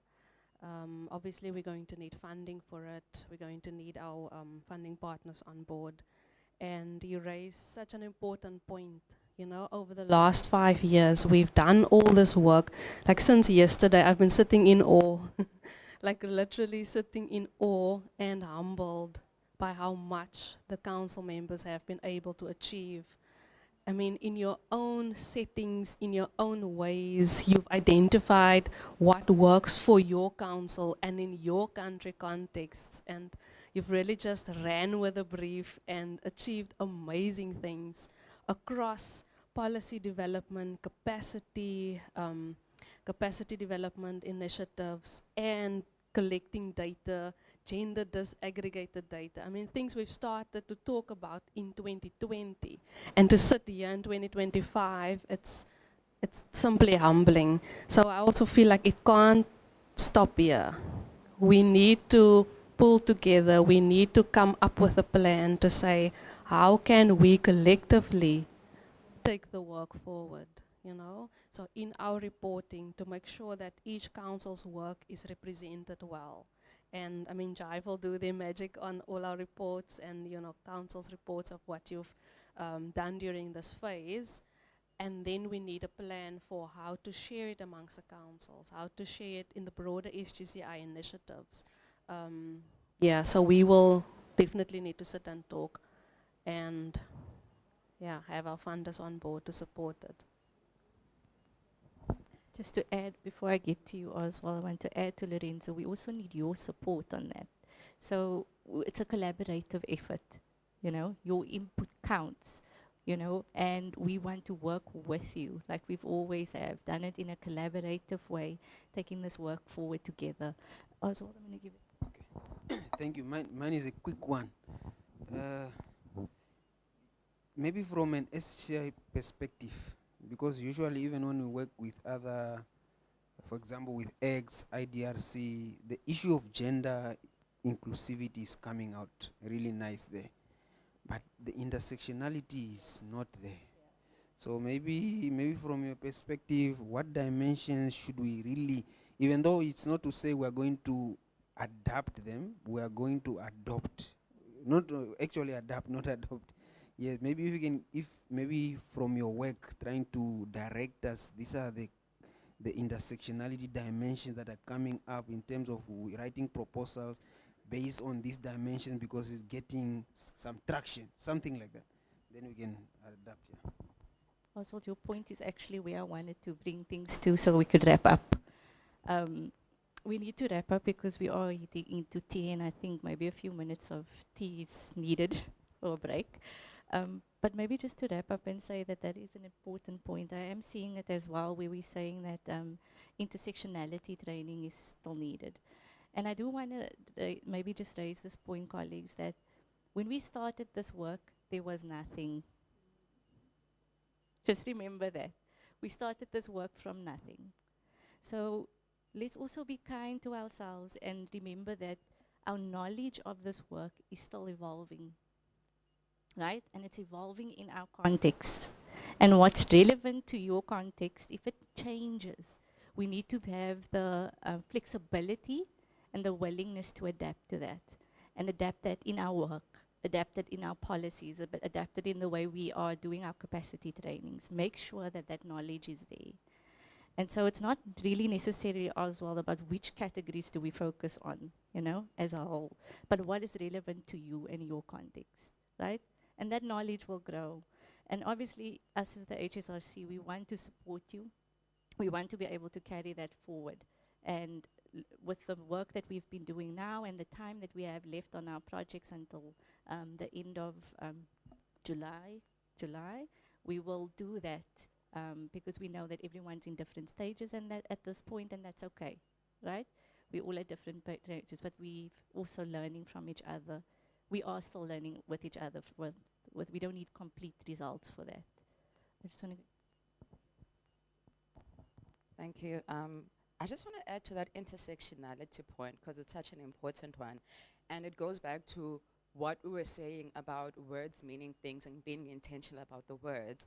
Because in the broader scheme of things, you guys are like doing the intersectionality, but because you're not honing in on the word and being intentional with the word, it does fall through the cracks. And I think it's very important to like look at humans like holistically, like because that's what intersectionality is.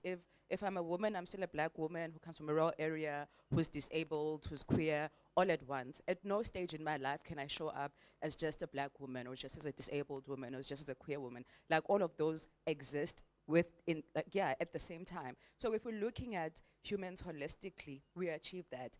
And so if in our calls we are saying just women, you guys are already saying you want to go beyond the numbers. So then it's about are women from rural areas included, are old women included, are younger women included. As long as we broaden our scope and we're intentional about it, then we are achieving intersectionality. And like you are saying, it's like there was nothing in the beginning, but we are moving towards that. We just need to, yeah.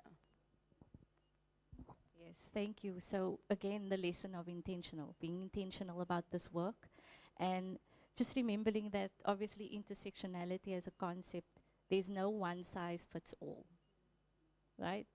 No one size fits all. We have to adapt it. We have to be cognizant of it and apply it, with that intentionality. I think, colleagues, I'm going to leave it there and we can head to tea. I don't know if, Chair, do you want to take over? We can have tea. Let me just look at my time. 12? Yeah, we'll start at 12. Thank you very much for leading us, Lorenza and Roshin, and everybody else, and Felicity. Everybody, I've seen a lot of people participating, so hopefully, if you have not had an opportunity to say anything, second session, we are starting with you. Okay, so enjoy your tea. We'll be back at 12. Thank you.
You're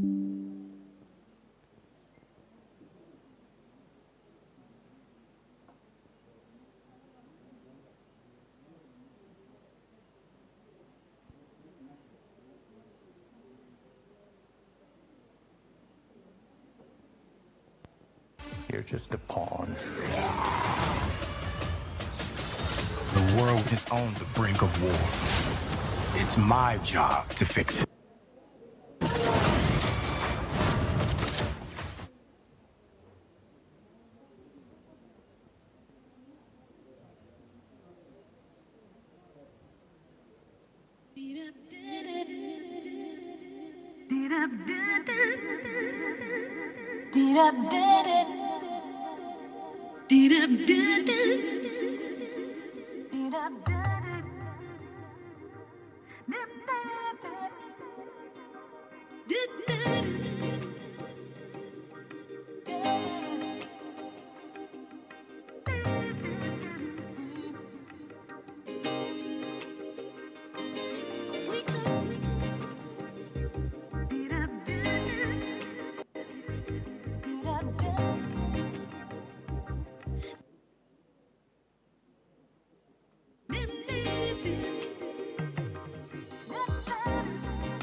Welcome to the first generation where age doesn't matter. Only your mindset does. No one is born into this generation.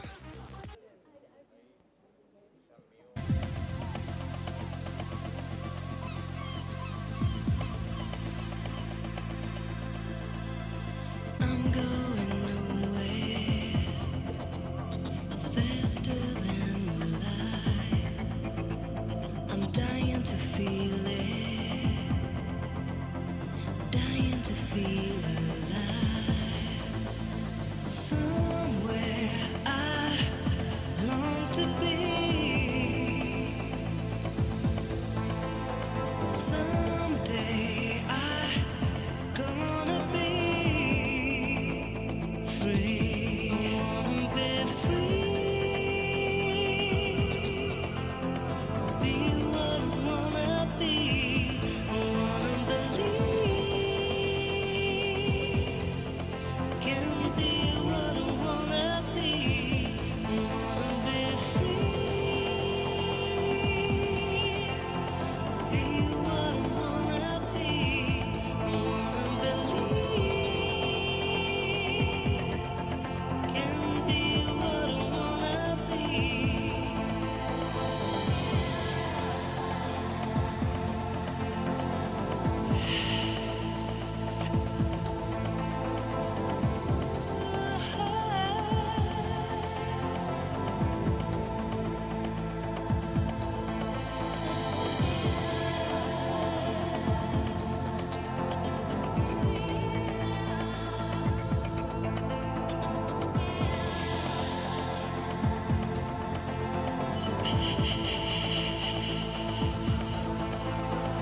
I'm going where water is too high. Dying to leave here, dying to see the light. Somewhere I long to be. Someday I gonna be free. I wanna be free. Be what I wanna be. I wanna believe. Can be what I wanna be. I wanna be free. Be what I wanna be. I wanna believe. Can be what I wanna be.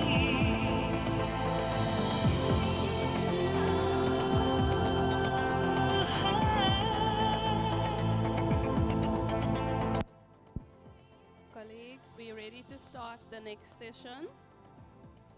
If you can please come back to your seats.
So, where are you now? Married? Boyfriend? Girlfriend? Just friends. Or are you vibing? Life's just all about the vibes, isn't it? Or are you making life? All right. One baby, two babies, We're fur ready to baby. get the That's ball already two rolling babies. again. Oh, you're only just moving in. So, One bed, two bed, too much to the sound person, please That whole thing looked pretty stressful. Have you stop tried the yoga? music You gotta join or the the 5 a.m. advert club. that's playing. Oh, you're just leaving the club. An ice bath should sort you out. Wherever you go in the new T-Cross, you're exactly where you need to be.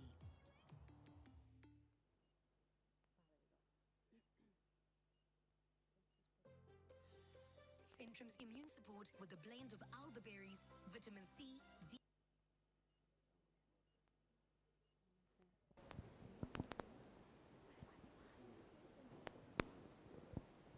Yeah. All right. So in the previous session, we spoke about the challenges of implementation, the enabling factors, some of the lessons we've started to learn. And in this session, we want to focus on the different areas. Oh, I see the picture is going on top of the text. Sorry about that. We want to look at the different areas in which your activity falls. So according to Gender at Work, you will remember some of our implementation partners in the first round. We spoke a lot about this, where they say gender transformation in SDI requires sustained, well-coordinated efforts in 4 broad areas. And these are consciousness and awareness, access to resources and opportunities, informal cultural norms and deep structure, and also formal policies, laws, and institutional arrangements.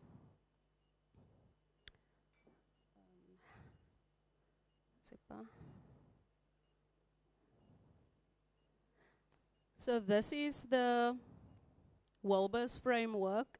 It lays out the quadrants of change, those 4 areas that I just mentioned, right? So on the top, you'll see individual change. On the bottom, systemic change. On the left are informal, and on the right hand, formal. So some of the activities that you have undertaken fall within these broad categories. So if we look at top right, for consciousness and awareness raising, it says change must occur in women's and men's consciousness, their capacities, their behaviors, right? And it's on the informal side, and it's on individual change side. And on the top right, you'll see formal and individual. You get to access to resources and opportunities where changes that occur in terms of access to resources, services, and opportunities. So for that area, for example, you will mention your calls that specifically targeted women, specifically target women in rural areas, specifically targeted young women, or any other targeted calls that you've put out over the last while. And on the bottom, we see systemic change efforts where it has to do with the organization or the ecosystem. So on the bottom left, you'll see informal cultural norms and deep structure, where it says changes in deep structure and the implicit norms and social values which undergird the way institutions operate, and these are often in invisible ways. And on the formal side, for policies, laws, and institutional arrangements, there you have the formal rules, adequate and gender equitable policies, laws that must be in place to protect against gender discriminations. So many of you can already recognize some of the activities that you've undertaken, in which quadrant do those activities fall, right? So some of the colleagues have started to review a policy framework to make it more gender equitable. Some of you have started to draft a policy framework from scratch. So that will go into the bottom right. So it's systemic change, and it's also formal because it has to do with a policy. And on the on the informal side, where you can maybe also look at the gender champions that you've identified in the organization. That also goes under informal, but it's systemic because it starts to change the deep structure and how the institutions operate in often invisible ways. So do the quadrants make sense before we get to the next step? You can already, I think, start to see where your activities falls in, right? So before I hand over to Irene to just explain it again in French, we will look then at some of the questions. So when you've, so maybe Irene, you explain it first in French. Yeah. So I'll hand over to Irene first to explain in French, and then we explain the activity.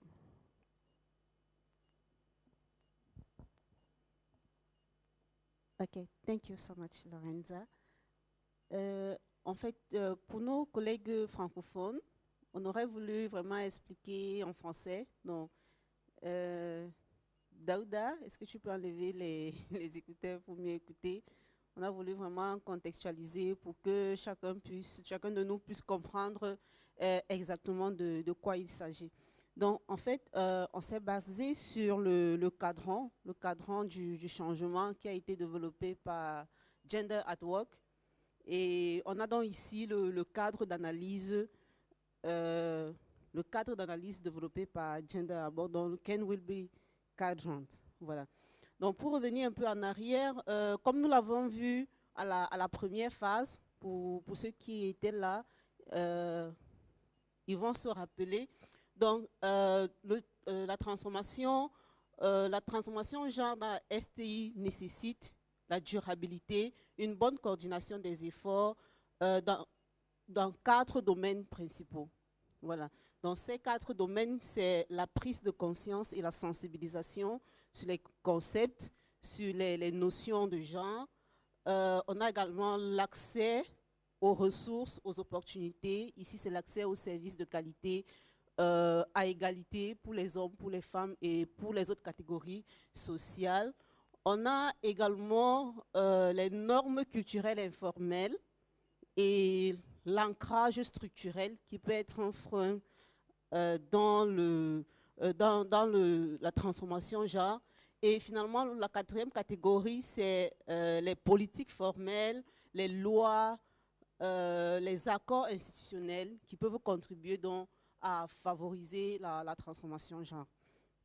Donc voilà, et à partir de tous ces thèmes, Gender at Work a donc développé ce cadre d'analyse qu'on a nommé le Ken Wilber Quadrant of Change. Voilà. Et dans ce cadran, donc, on a en haut, on a la dimension individuelle du changement. Et en bas, donc, on aura la dimension systémique, c'est-à-dire la dimension globale, au niveau plus général. Voilà. Et bon, c'est à ma gauche, de ce côté, c'est à ma gauche. Donc, à gauche, on a le cadre informel et à droite, on aura le cadre formel. D'accord? Voilà. Donc, pour chacun des thèmes que vous allez développer, il faut qu'on situe le thème au niveau individuel ou au niveau systémique. Et également, il faudrait qu'on situe, s'il s'agit de la prise de conscience ou de la sensibilisation, il faudrait qu'on voit si le changement se trouve au niveau informel ou au niveau formel. Voilà. Également, au niveau des normes culturelles, il faudrait bien qu'on voit que ces normes se situent soit au niveau informel, soit au niveau formel. Donc, pour chacune des actions que vous avez menées au sein du Conseil, il faut bien situer ces actions-là en fonction de sa position sur le cadran. Voilà. On est d'accord qu'il y a certains conseils qui sont déjà avancés au niveau des activités et il y en a qui ont déjà élaboré des politiques nationales. Ça peut être une politique nationale genre. Donc, il faudra bien situer cette politique au bas droit du cadran. Voilà. Et il y a beaucoup d'autres qui sont encore au niveau informel d'actions individuelles. Il y a les actions individuelles qui sont faites. Donc il faudra les situer au niveau individuel, du changement individuel. Voilà, so I think Lorenza, you can go through the questions. Yeah, thank you. Merci, Irene. So, the activity works like this. For council members, we would like to ask you to note down the activities that you have undertaken within the different quadrants. So Pelela will be handing out papers and Koki pens. So you will write your council or your country name and the activities, one activity per piece of paper. So we'll give about 5 minutes, 10 minutes at the most for that activity to write down your actions. And then we will come to the floor. So the quadrants that you see on the screen have been mapped out on the floor. So after the 10 minutes, we'll come and place, or like when you're done, we're ready, you come and place your actions within the quadrants in which you think they belong. And those are activities, maybe you write on the paper as well, completed or in progress. But if it's an activity that you see, it's something that you can or want to undertake, you can write there opportunity or want to do this, something to think about. So it's for you to start to think about the organizational change, individual change, a bit more holistically. So we can see where are the change concentrated, where are the activities concentrated, and where are the opportunities for increasing our efforts or to accelerate some of the actions. Thank you. There's a question, Mavis? Yes, the assignment not so clear to me. So in each box, we are to write what one action, not so clear to me. Thank you.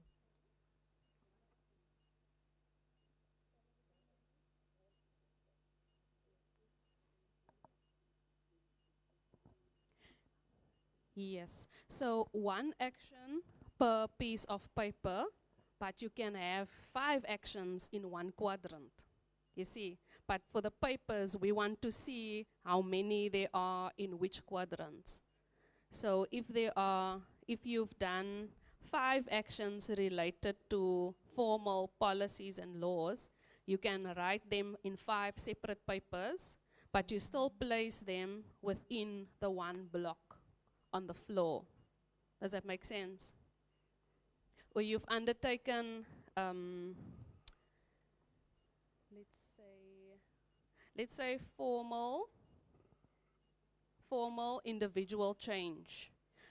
You have issued a call specifically targeting women, but you've also issued a call specifically targeting young women from rural areas. So those are 2 actions.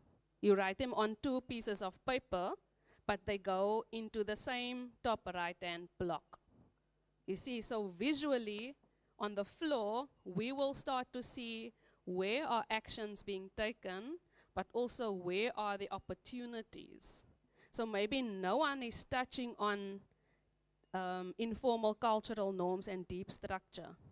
But that's an important quadrant that we need to address, because that is how the system operates in invisible ways, and those are often the areas that it's difficult to intervene, because it's intangible. You can't pinpoint. It's just a feeling that you get or a vibe that you get that this thing doesn't really work for me.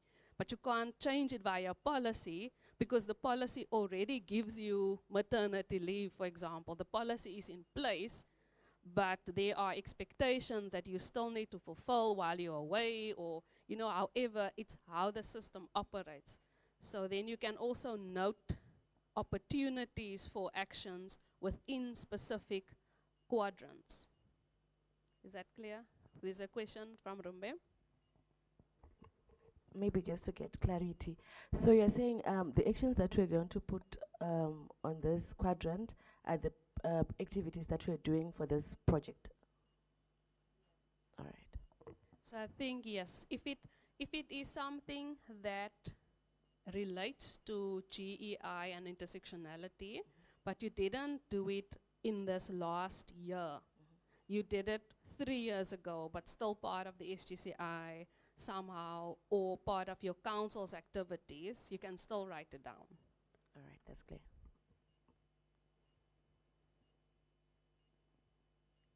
Can I give you 10 minutes? You think about your activities, write the activity, one activity per page. We come and place them on the floor, and then we gather around again to discuss where are the activities happening and where are some of the opportunities for acceleration. Ok, juste pour faire un résumé, il s'agit ici vraiment des actions que vous avez mises en œuvre dans le cadre du GEI et qui vont, chaque activité doit rentrer dans un cadre, d'accord? Donc si vous avez plusieurs activités qui rentrent dans un cadre spécifique, il faut mettre chaque activité sur un papier et le mettre dans le cadre. D'accord? Et en même temps, si vous avez des opportunités d'action auxquelles vous avez pensé, vous pouvez également les prendre en note et les mettre comme des opportunités qui rentrent dans un cadre spécifique. Donc, chaque activité doit être sur un papier. Donc, si vous avez une activité, par exemple, sur l'accès aux ressources et aux opportunités, si vous avez plusieurs activités, vous pouvez prendre plusieurs papiers pour mettre les différentes activités et le mettre dans le cadre de l'accès aux opportunités. D'accord? Voilà. Merci. Ouais. So, how long OK, donc on a 10 minutes pour le faire. Et puis, on pourra coller nos papiers dans le cadran au milieu de la salle.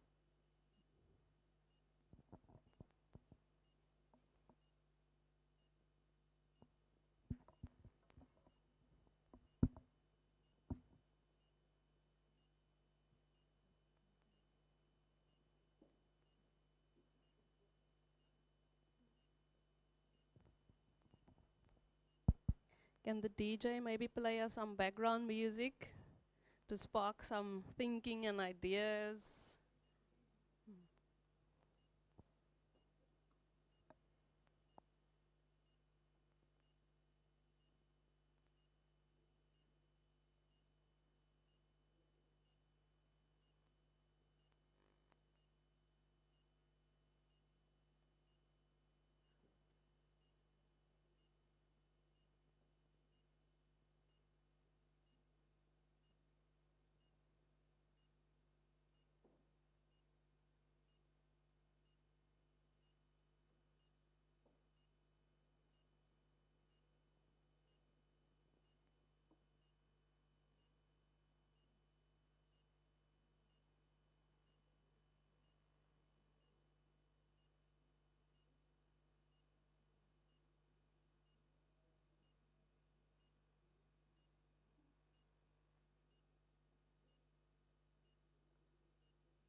tingling and numbness, again and again, could be signs of vitamin B deficiency. Neurobian helps treat vitamin B deficiency at its root to relieve these symptoms so you can put life back in your hands.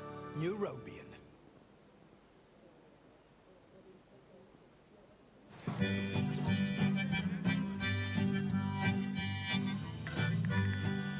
If I was a tree growing tall and green, all I'd wanted you to shade me and be.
All done, Ash? Yep, and not just with the playground.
All right, colleagues, can we all gather here at the quadrants on the floor and place your activities if you have not done so yet?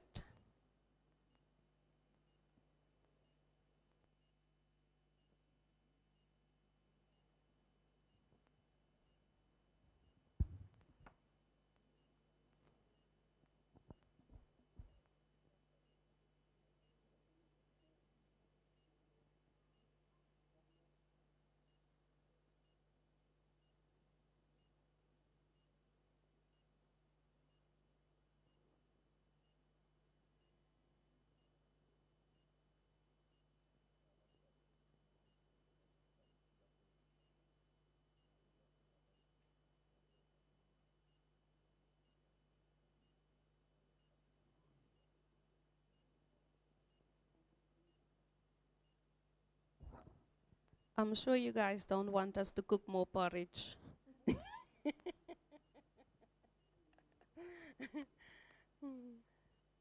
Shall we gather here by the 4 quadrants, place our activities, and just talk about some of the reflection questions. Where can we see some of the activities are concentrated?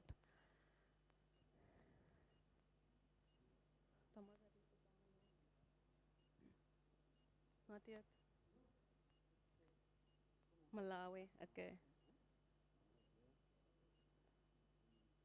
Update database female researchers. That's more formal. Yeah, let's move that one to formal. So we got an developed official training manual. Also remember to put down your council names or your country names. So Namibia, affirmative action implemented at work recruitment, which includes gender, disabilities, etc.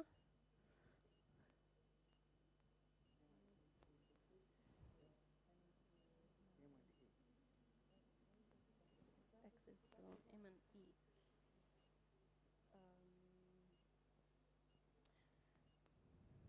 Yeah, so we might need to also figure out what goes where.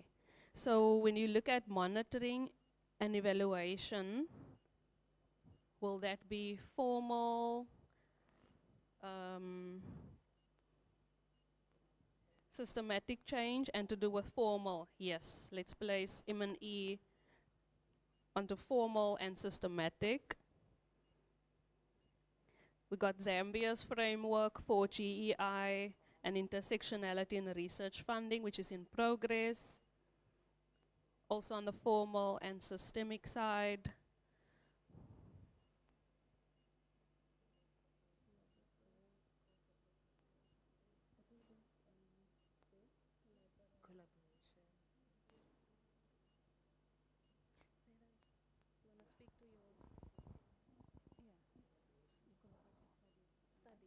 On GEI considerations, yeah. Shall we all gather here by the quadrants and we can see the picture that is emerging from our activities? Come and see what's happening, come and see. There are good things happening, come and see. Send out the callers, sound the alarms, let people come.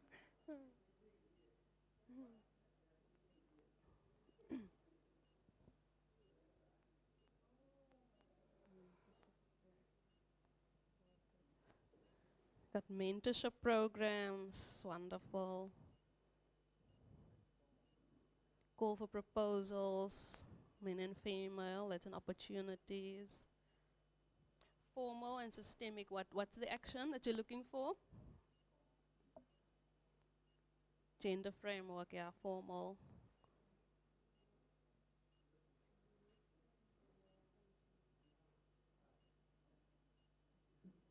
Gender mainstreaming toolkit, nice. And I like the word completed, nice.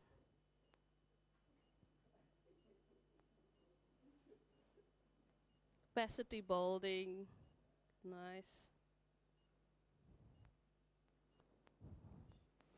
Consciousness and awareness raising, COSTEC. Conducted training to individual reviewers, managers of R&I officers and council staff on integrating GEI into work. Nice. Has everyone put down their actions before we start to reflect on what we are seeing?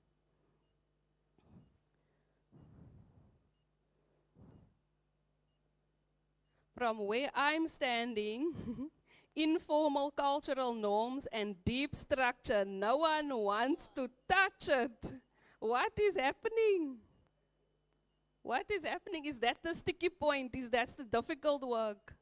What is happening in this quadrant? Hey?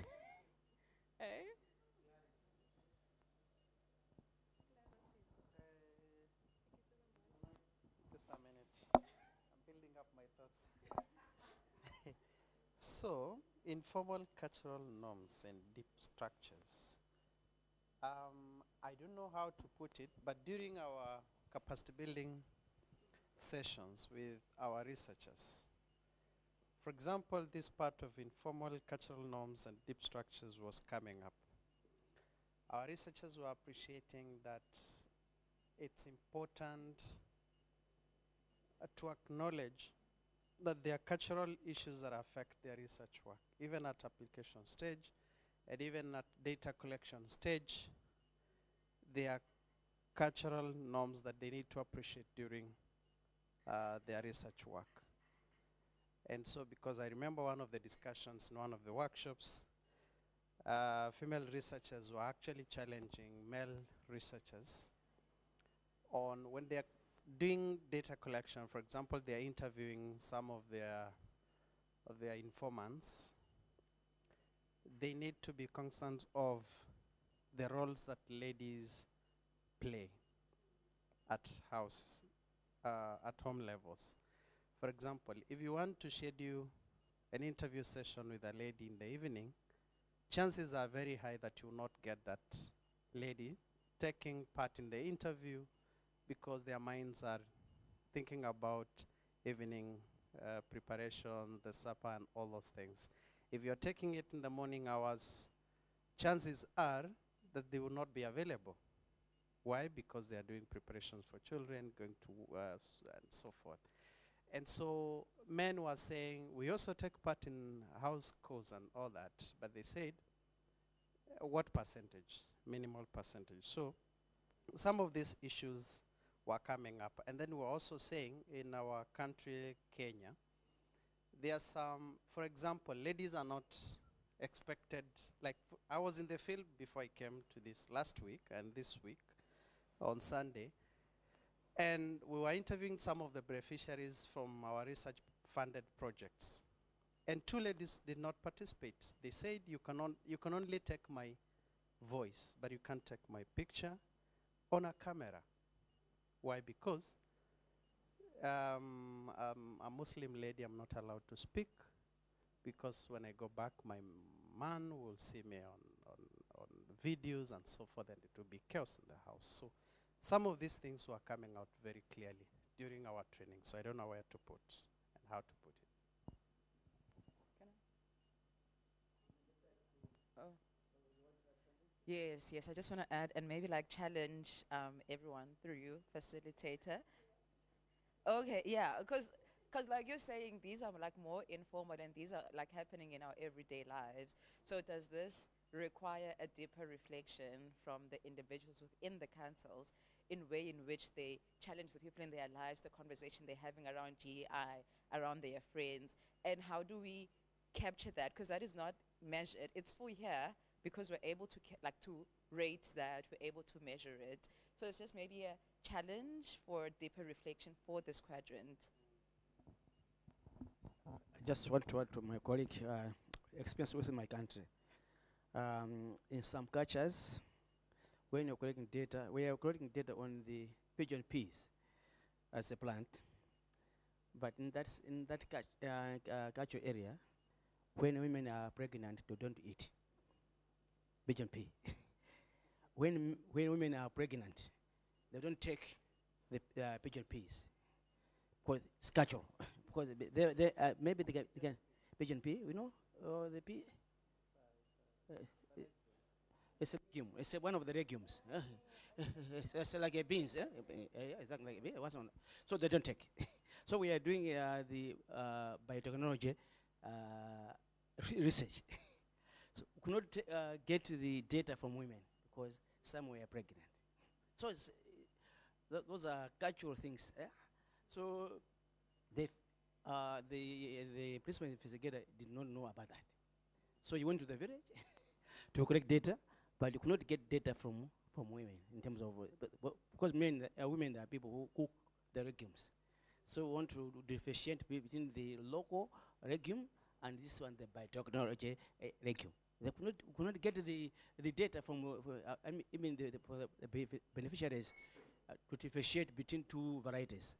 The improved variety and the local variety. So this is what is happening on terms of cultural issues. Thank you. Can we maybe hear what's happening in the French Council, some of the activities that were placed around, if colleagues want to speak to it, or Irene, if you want to say something.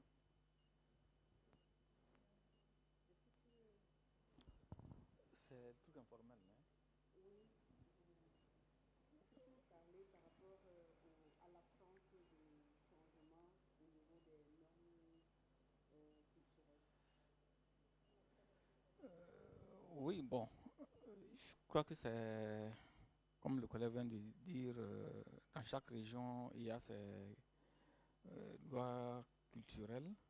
Par exemple, chez nous, la femme enceinte ne doit pas manger l'œuf. Et ça, c'est connu et c'est partagé par tout le monde. Bon, c'est avec les changements également, il y a les vélos. La femme ne doit pas s'asseoir sur les vélos comme les hommes s'asseyent, mais c'est toujours en position penchée. Voilà, donc ça, c'est des trucs qui sont connus. Oui, par rapport aux actions politiques. Ah, pardon, ok. Là, je peux dire au niveau des candidatures, parce que je suis au niveau du Fonds national de financement. Donc, dans les candidatures, il n'y a pas de discrimination de sexe. Il y a le fait qu'il faut au moins 30%, ça c'est recommandé dans nos appels à projets, il faut au moins 30% de représentativité de femmes. Et il y a le fait que égalité de compétition, la candidature féminine est privilégiée au détriment de la candidature masculine. Et actuellement, on est en train d'actualiser nos manuels de procédure qui prend en compte à chaque fois l'aspect genre.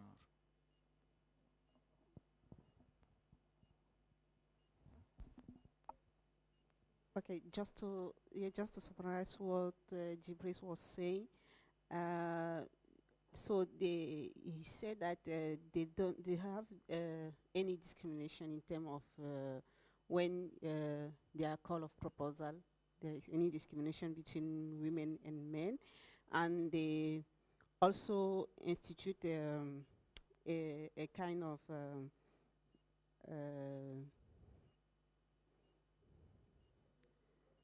yes, when a man or and a woman are in the same degree, we privilege the women. We privilege women, yeah. And finally, what else?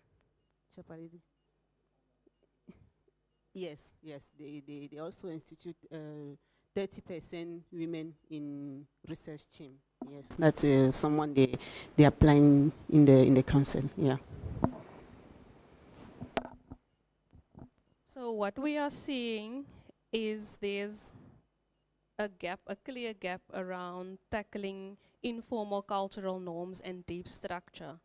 So we've listened, we've heard, it's difficult to intervene in those areas. And also we haven't spoken about the issue of power, So if you are, it depends on which level in your organization. If you now speak about organizational change, does it matter at which level you are in your organization if you can even raise the topic of changing how the organization operates? So you might see that in the formal policies, laws, and institutional arrangements, we all have or seem to have very supportive systems in place. So does it translate to how the organization operates? Is there someone who would like to maybe reflect on that question? Just to add because of that, because we have nothing here, I think it's also because it's so difficult to evaluate the social, cultural, I don't know, transformation. I think this one can have a real impact on this one. But because of lack of data and we cannot evaluate the change in this pattern, yeah. So the question is also, what are the activities? So we know that, is it Kenya who has the gender champions, right? So are there particular, so are there particular sessions maybe or gatherings that the gender champions have with the rest of the organization? Or if you are now a gender champion, but who are you championing?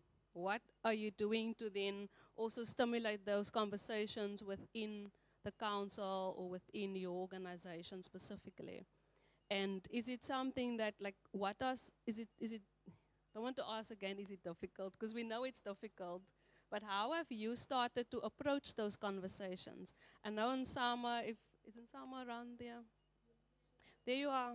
If we can maybe talk about, I think way back when we also started this work, you mentioned that you see people are getting the vibe, the GEI vibe within the council. What does that look like, and how do you even get to that point where people in your council now start to feel the GEI vibe?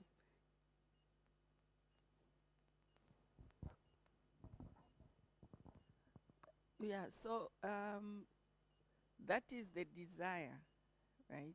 Not that that is what is happening. So what I said was that we have our HR as part of the team that's working on the gender project, so that she can help to inculcate GEI values within the organization, so that then we are able to give that vibe, right? Yes. Yeah. Thank you. Thank you. So one of the activities you mentioned is to integrate HR into your team. And just recently, our HR was renamed to People and Culture. So I think they're trying at least to touch on the culture of the organization, an intentional shift. Yeah, so maybe as we close off this activity, I think it's clear that, the picture is there. It's there visually for us to see that these are opportunities, is a vast lack of actions, because it is so difficult to intervene, because our cultural norms are so deeply rooted and ingrained, and it's invisible almost, and it's difficult to track. It's difficult to say if it's even making an impact. We get that.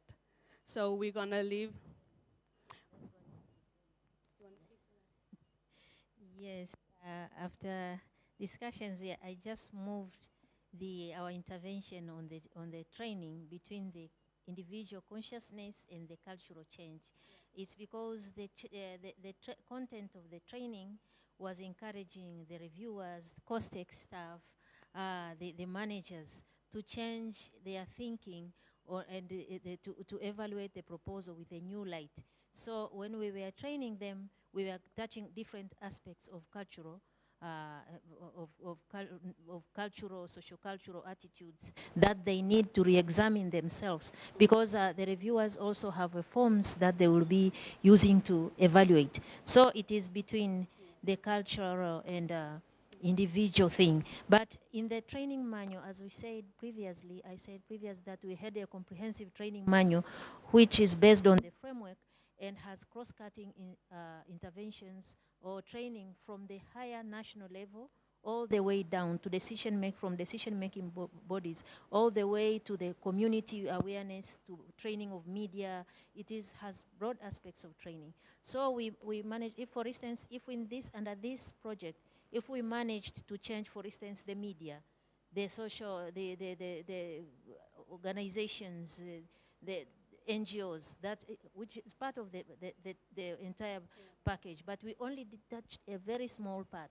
But our plan for training, there is a lot of opportunities that is untapped, which are focused on the cultural change in the broader systems. Thank you, Hilda. Hilda gave us interventions, where the one leads to the other. Yeah. So the discussion has also drawn my attention.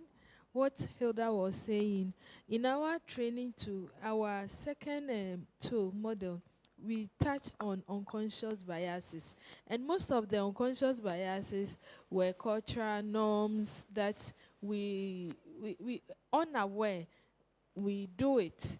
It is not documented in any book, but it's part of us. So we tackled that, and I think it's action under the informers something. So most of them can be under that. Yes. So would you like to move some of your activities so there's not such a big gap? All right. Any last thoughts? Thank you, Suleiman. Thank you, Lorenza. Just one comments about the chance conference. So my comments is about chance in general. And I was listening to the previous session. I think your team was saying that at the beginning there was nothing. So I think something could be very interesting. I know for the former project you have developed country profiles for each country to situate how GNI is in each country. I think one input could be very, very interesting. I don't know how to design it, but maybe to think about the chance pathway of each country. So we were where we were, what are we now, how was the way, and what could be the next phase. I think that could be very, very interesting to know, maybe in a sustainable perspective, to see for which countries what need to be taken consideration when designing next action. Yeah, thank you. Lorenza. Well, I think these issues to do with the cultural norms, they actually start from the grassroots, from the primary and secondary education. So I think one way we can maybe tackle this is maybe for councils to work with maybe the ministries that has to do with the education, the private education, and find out how we can inculcate this cultural change from the grassroots going up, so that when they reach the upper stages, they would have that understanding of how they can mainstream gender in all their initiatives. Thank you. Thank you, Rumbi. That's fantastic. So there are some opportunities for us, right, to start filling in this quadrant on the bottom left. Okay, one more thing. Yes, Lorenza, yes. Just wanted to emphasize that we can appreciate the effort made by state and by council to develop all these policies. And I think this can have a real impact on the transformation here. And I think this go through raise awareness and all those. I think this is a real effort. I think if we continue, this can impact really in this. Yes, that's an excellent point, I think, to land on, is that your political, your formal policies, your laws, those are primary things that need to be in place for the other actions even to happen. So we really appreciate all the efforts that has gone into, getting the groundwork right. Wonderful point. So I'll hand over to the chair to close for the morning session. And then Robert will just give some direction on what will happen after lunch. Thank you so much. Can we clap for everybody for the 2 sessions? Yeah, thank you so much to the team that was leading. I think there's a lot that has been shared this session and the last session, looking at the enablers, some of the challenges and what has emerged. And I think one important, point or theme for me, that everything that you do needs to hang on something. So this emphasis around frameworks, existing frameworks, and not going to reinvent the wheel. I think that was a critical point that was made by our colleagues around where do you pitch yourself and how do you almost embed what you are doing within what the country is busy with. They spoke about different ministries, Minister of Women, Minister of Education. So if you look at gender mainstreaming as one of your entry points, then it becomes a bit easy to do this kind of work. Capacity training, capacity building, those were, issues that were sort of a cross-cutting theme, we spoke about it here, spoke about it in the morning as one important area that you need to focus on. And what I liked was this approach that you can't do everything in one go. So you've got to have a long-term view in terms of what you want to do and also change. But the long-term approach or view means that there needs to be an investment, Lawrence. So as much as you are leaving, then you need to put in place ways of tracking and tracing what you have done. Ford is a nice model of how they have been tracing some of their fellows over the years. I'm one of and every year you get communication where you are asked, where are you? What are the things that you've achieved since you were a recipient of that grant? So those are some of the things that maybe the team can think about above what has been raised about the pathways and profiling each country. I think that was a very important point about the fact that you started with nothing and you are somewhere now. But it's important then to profile each country as you look at that. The point about adapting, so it's not one size fits all, but each country needs to make sure that it is contextualizing how it is implementing. But I also liked that colleagues understood that before you can even intervene, you need to study your context. So that point came out very strongly. I think there's also this gender blindness that colleagues spoke about, and how it can provide opportunities for sharing experiences, but also taking what you have learned from this program forward and what opportunities it can open. I think it was exciting to hear our colleagues say that it opened a door for additional funding for them to be able to do this work. I spoke about localization of knowledge. That one is key. And as I close, I think one of the things that we have not spoken about is the threat to the gender work, especially if we look at the funding that is coming from the US. Increasingly, gender is being removed from that work. You can mention gender on your proposals. You can mention gender on your reports that you've generated from previous work. So what does that mean for us going forward, especially as this group? If you are looking for money that might be coming from the US, do we just lay down and take whatever we are being told to do and reverse 10 years of work, 20 years of work? Or do we become activists and ensure that we don't reverse what we have done? So thank you so much, colleagues, for all your engagement. Learned a lot, and I hope that everybody who's been here is taking something away from the sessions from the morning until now. Robert, over to you. Thanks, Pume.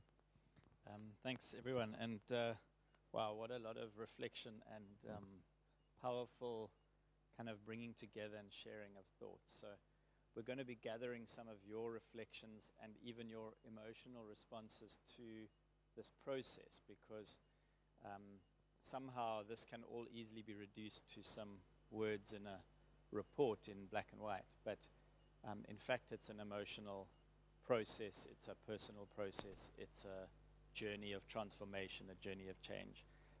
And we have to find ways of capturing that to get the richness of that insight, but also to share the inspiration and share the passion and share the energy for doing this work and continuing this work. So that's really where we're going to shift the focus to after lunch. I want you to, even as you go to lunch, start thinking a little bit into the emotional space. And when you get back, we'll talk a little bit about story and storytelling, and the power of story to really connect people and make what's in your mind and your group's mind sort of appear in other people's minds, so that the change can be spread and the change can happen. So our program for the afternoon involves really three, you'll see on the program, three sort of areas for activity. We've got one which is refining and finalizing the decks, the presentations. You all shared magnificent presentations, but I'd like you to reflect now on when you were watching other people's presentations, what really stood out for you? So what were the things that made it, that I understand or that I resonate with? And we'll think about those in the next session and ask each of you to think, how do we bring more into those presentations so that they actually can connect with other people and cause change? The second thing we're going to focus on and prepare for is you talking to camera to just share a little bit of your ideas, your thoughts, your expectations, your hopes about this program and the work that you've done. As I've said, we've got the information in reports, and by the end of this process, we'll have the key information inside those reports.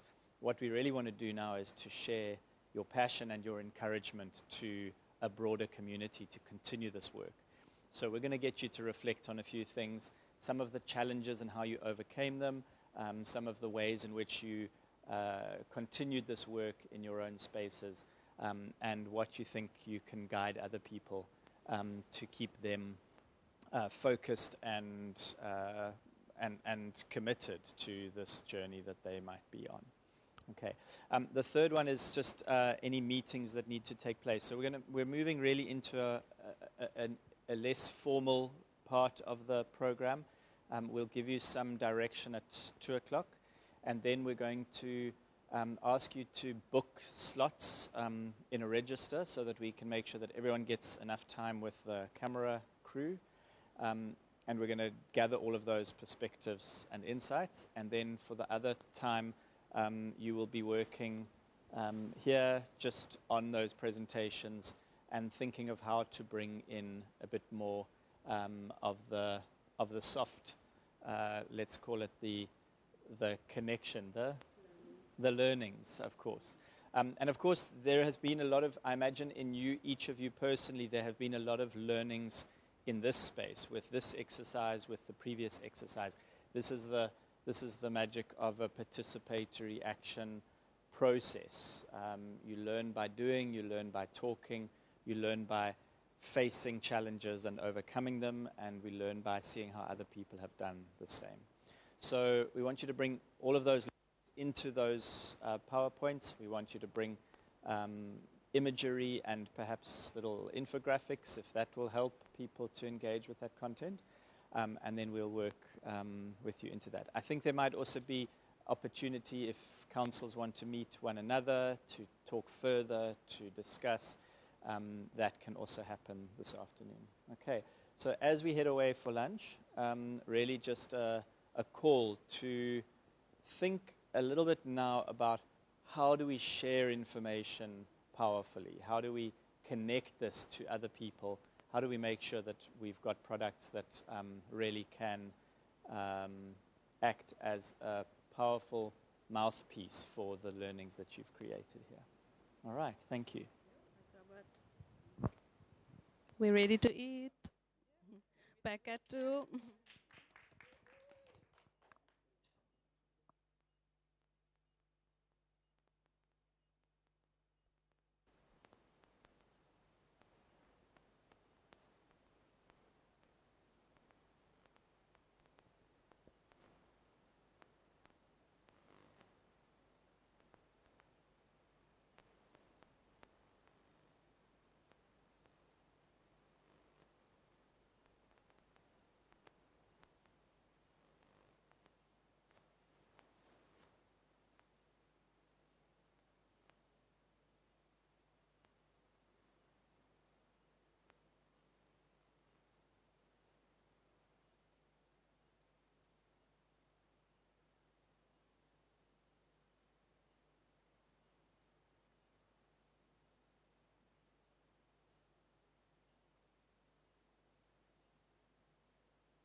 Yeah, yeah. One, two. One, two. Yeah, yeah. Motherfucking thing. Steek niet gaat. Is my song. My song is so.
Education Tools website and I'll get those gold stars to Honorable make you members, proud. Any Yebo, questions? I'm close, but it's not saying anything.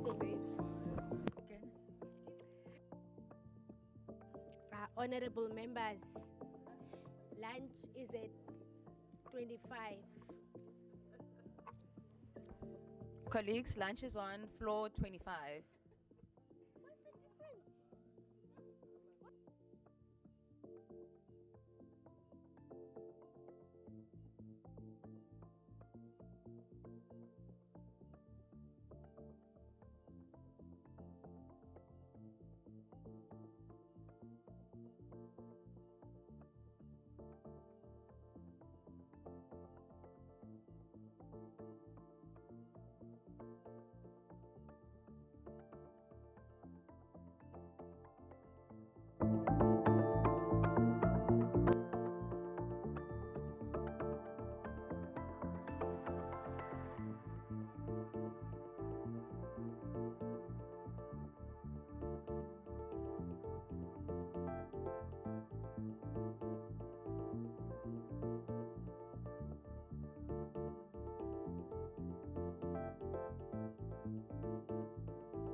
first generation where age doesn't matter. Only your mindset does. No one is born into this generation, but you will feel that you belong.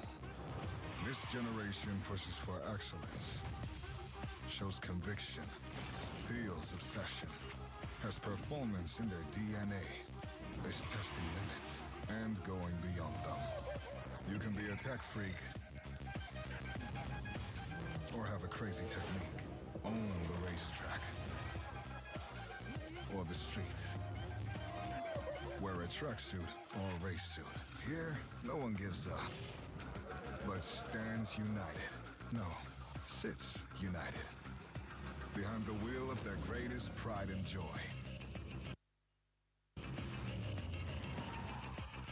Ready to perform. Are you driven that way too? Then this is your generation. This is Gen M.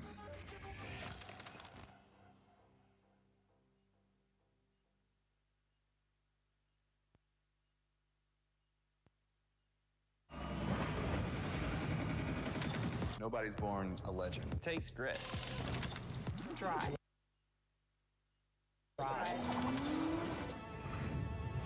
Early mornings And late night. 10,000 hours of challenge accepted. All immortalized In 164th. Because legends aren't born, they're made.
Sure.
It's actually fine.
I wake up and it's there, the voice telling me to give up. I'll never give up. Slow Mag. Fight fatigue and energy loss all day, every day. Beat your slump. Slow Mag.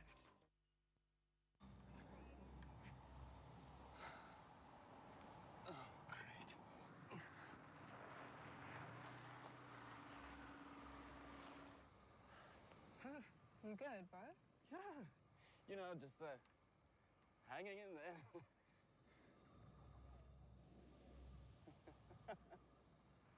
You sure? Yeah, totally, bruh. Okay. Cheers. Oh, sure. Bye. I gotta get a Vivo.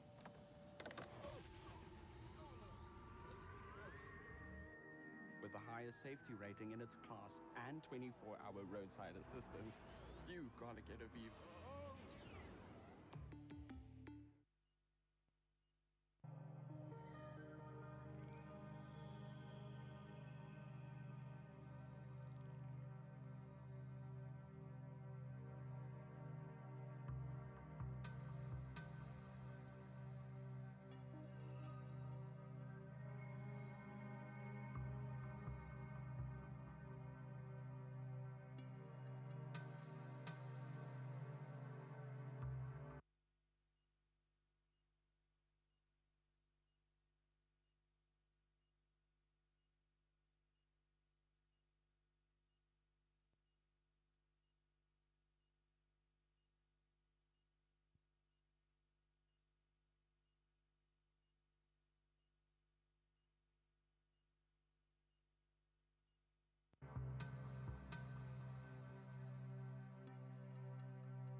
meus olhos vejo o mar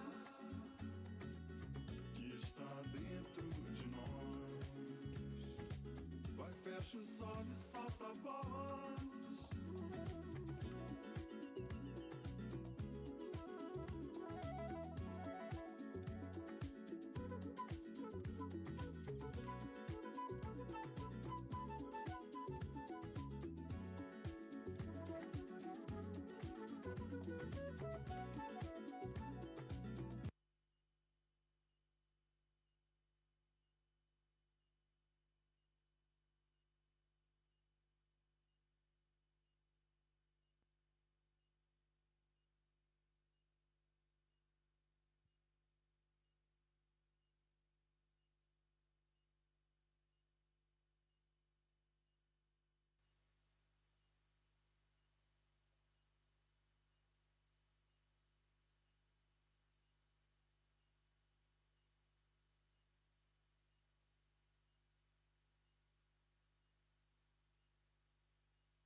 Yeah, yeah. One, two.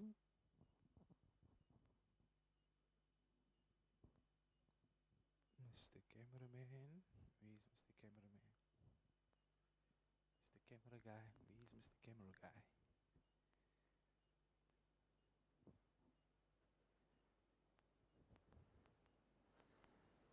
Yeah, yeah. One, two.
Se for pensar em tudo que está ao redor, é tanto amor, é como um mar sem fim.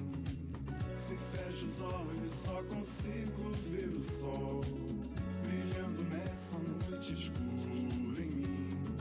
Eu só digo sim, nunca digo não, ouvindo a voz que vem do coração. Nunca digo não, só digo sim a essa voz que está dentro de mim.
3, 4, 5, 6, 7, 8, 9, 10, 11, 12, 13, 14, 15, 16, 17, 18, 19,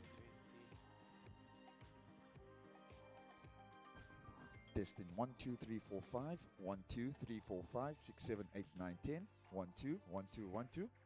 Did it drop? Yeah. That's weird because. Yeah. Take out the music. That's very, very, very, very weird. Very, very, very, very weird. Yeah. So. Test, test, test, test, test. Yep. 1, 2, 3, 4, 5. 1, 2, 3, 4, 5. 1, 2, 3, 4, 5. 1, 2, 1, 2, 1, 2. Do you want me to put it down on my 1, 2, 1, 2, 1, 2. 1, 2, 3, 4, 5. 1, 2, 1. Slight click in the back. Slight click in the back. 1, 2, 1, 2, 1, 2. First one. First one, yeah. 1, 2, 1, 2. So every 15, 20 seconds it does a clip. I don't know where that's coming from. I really don't. I'd like to say that I have another place to put down that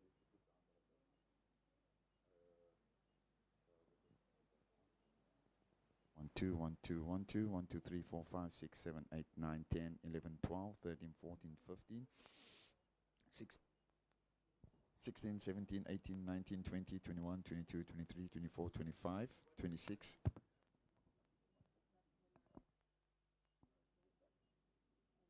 No, man. Is that it?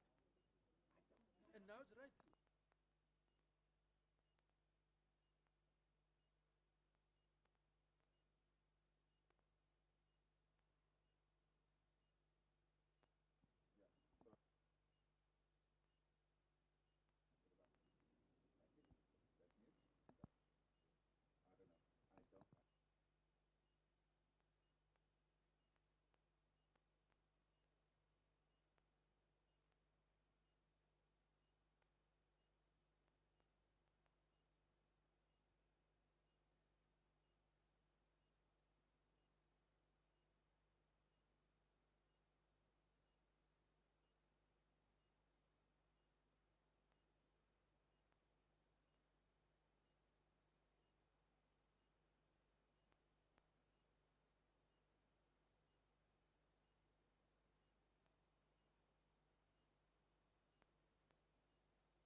Testing 1, 2, 3, 4, 5, 6, 7, 8, 9, 10. 1, 2. How's it sounding?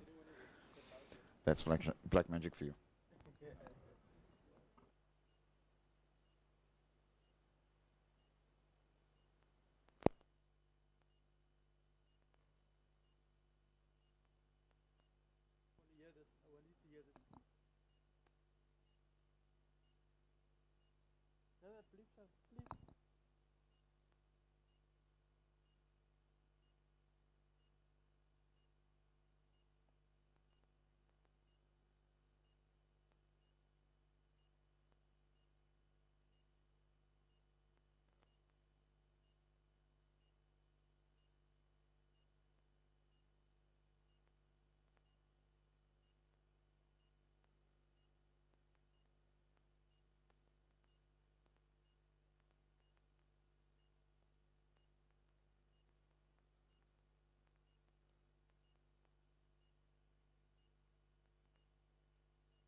we'll wait a few more moments for a few more people, but what we'd like to do is to ask you to look at these questions on the screen. And these are the very rough questions that we'll use to conduct the little interview with you for camera to report overall on this exercise. So, thanks very much. So I want us to go through each of these together, and you should be able to start jotting down little ideas that will help you to answer the questions quite richly, that will allow you to get valuable and, let's say, connecting answers with your audience.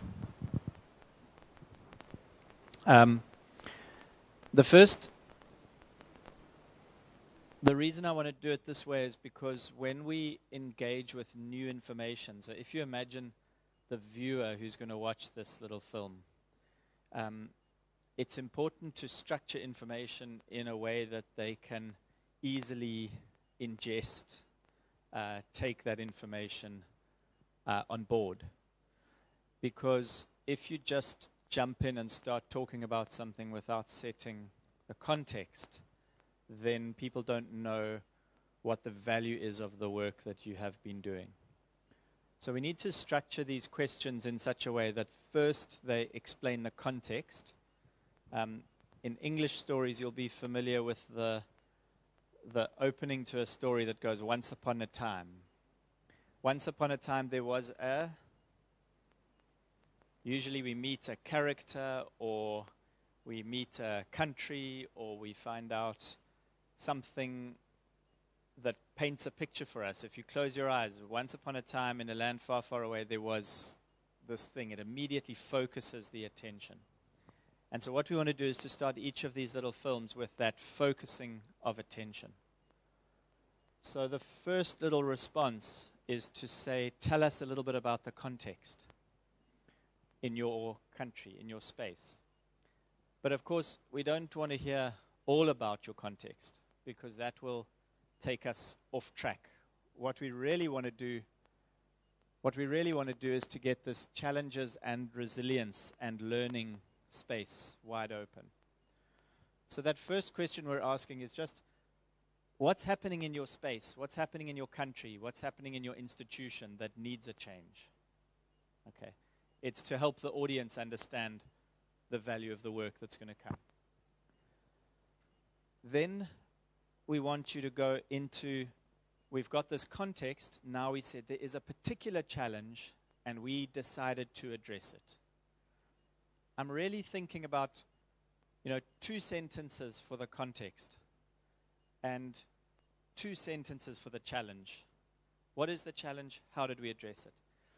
We don't have to do the bullet points on the presentation that you've done. We've got that. We can link to that. We will be able to refer to that into the future. What we want is a personal account of that space and why it is such an important challenge to deal with, and what the issue was that you chose to deal with. Once you immediately once you chose to deal with that issue, I want you to talk about 1 or 2 of the key issues that emerged in that work. It's like we decided we were going to deal with this, and then this happened, and this is what we've done. So I want you to just choose 1 or 2 key ideas that you're going to communicate to us about challenges and resilience, how you overcame challenges. But again, we don't want to create a long video. We want to really create something 2 or 3 minutes that just captures everything collectively. The most interesting, the most exciting, the thing you want to share, having come out of this summit. The 4th question we're going to ask you to reflect on is what has it meant to be part of this group? Because we're saying in these countries, with these contexts, we have these challenges, we decided to do this. This was our little bit of our journey. But then we came to this space of the Learning Summit. And how has it been helpful? What have you gained through working with others to get through this, along this journey? Okay. So that one, what has it meant to be part of the broader learning community? How has engaging with other councils helped to move the gender equality and inclusivity agenda forward? Okay, so that's just, again, one or two key learnings at a personal level that have been impactful for you. And then the last one is about future needs and opportunities. Like, where to from here? So we've got together, we've collaborated, we've reflected, we've talked to each other. Next week you'll be back in your own country. Where are you going? What are the next steps? Where does the journey take you? What's the next chapter of this story for you? And so I want you to tell us what the future holds, where you're going.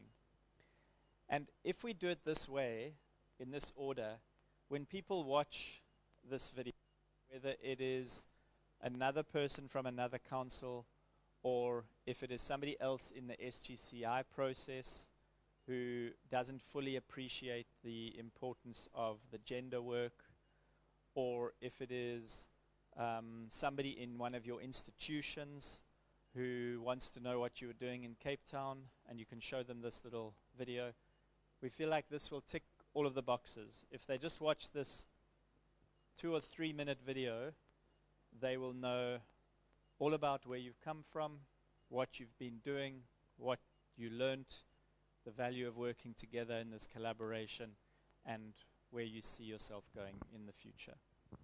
Okay, so it's just a little structure to get that. And what I'd like to do is to give us about probably 5 or 10 minutes now. If you can just jot down answers against these. And then I'm going to ask if we can almost do like a little practice run. And if you can stand up and just talk to us about those key pointers. And we can do that as a collective so that you've each had almost a chance to talk that through with this group before you do it for camera. I know we do have to get the Zimbabwe one film today. Who's that? We need to get Zimbabwe today. Okay, you're not here tomorrow, hey? You will be here. Oh, okay. Okay. No, so then there's no pressure. But what we'll try and do is today, as soon as someone's feeling like, yeah, that's it, I know what I want to say, I'm feeling confident, then we'll send you down with Mimi. Mimi's over there, and Mimi will take you down to the 16th floor, and there's a nice little interview space set up, and they'll ask you those questions. Don't be too worried or camera shy. You're going to say an answer. We'll ask them 1, 2, 3, 4, 5. If you're not comfortable with your answer, if you say, let me do that again, you can run it once or twice or 3 times. Doesn't matter. And then we'll record the next one and the next one and the next one.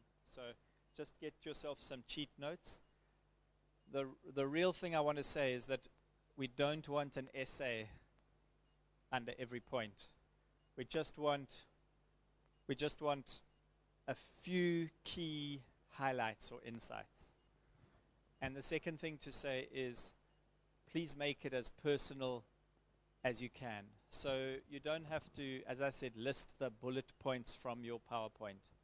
You can make it a personal reflection that comes out of this space. We're really hoping that people can connect to what it is that you've said and feel inspired, feel encouraged, feel like they're not alone, feel like this is a journey that they would like to be part of. Okay, so that's my input. Any comments or questions? I just wanted to add that we can ask to Francophone Council, is it okay, or Yes, I would like to know if you can add to Francophone Council, is it okay for them, or they need us to translate in French so that they...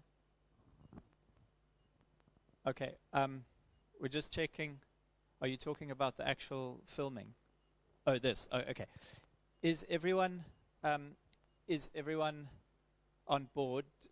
Do the French speakers, are they happy with these prompts, or would you like these translated into French? Or can we go through? Are you happy?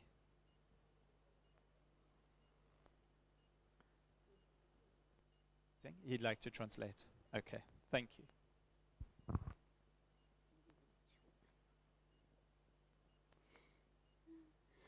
Voilà.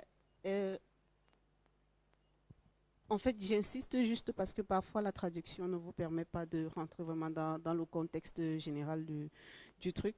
Et ce que Robert essayait de dire, c'est qu'on va produire une vidéo de 3 minutes environ. Et dans la vidéo, il serait important qu'on commence par présenter le contexte. D'où est-ce qu'on est parti, d'accord? Donc quel était notre contexte local avant qu'on embarque dans le processus? C'est ça qu'on voudrait voir, parce que toute histoire, pour mieux la comprendre, il faut bien savoir d'où est-ce qu'on est parti, et pouvoir, afin de voir l'évolution par la suite. Donc, quelles étaient les politiques nationales et internationales? Quel était le contexte politique national et international en ce qui concerne le GEI? Qu'est-ce qui était mis en place? Qu'est-ce qui était en vue? C'est autant d'éléments qu'on voudrait voir. Peut-être en une phrase dans votre vidéo, 1 ou 2 phrases, ce serait bien. Et ensuite, quels sont les problèmes que le Conseil a identifiés? Quels sont les problèmes spécifiques que le Conseil a identifiés? Et comment est-ce que vous avez réussi à résoudre ce problème? Ok, donc il faut être vraiment spécifique, comme il disait, en 1 ou 2 phrases, présenter le problème qui a été identifié et comment est-ce que vous êtes parvenu à résoudre ce problème. Par la suite, on voudrait voir les challenges que vous avez rencontrés en mettant en œuvre le programme. Quelles sont les difficultés que vous avez rencontrées et comment est-ce que vous avez entrepris? Comment est-ce que vous avez réussi, voilà, à surmonter ces challenges-là? Donc ça, c'est autre chose. Mais comme il dit, il ne faut pas vraiment rentrer dans le détail, il faut être spécifique.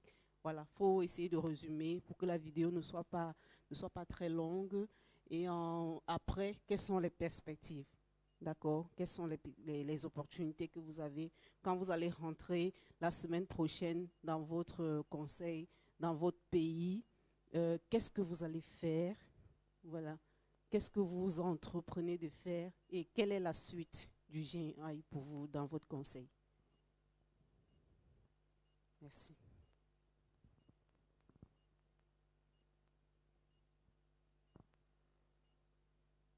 Thank you very much. Thank you.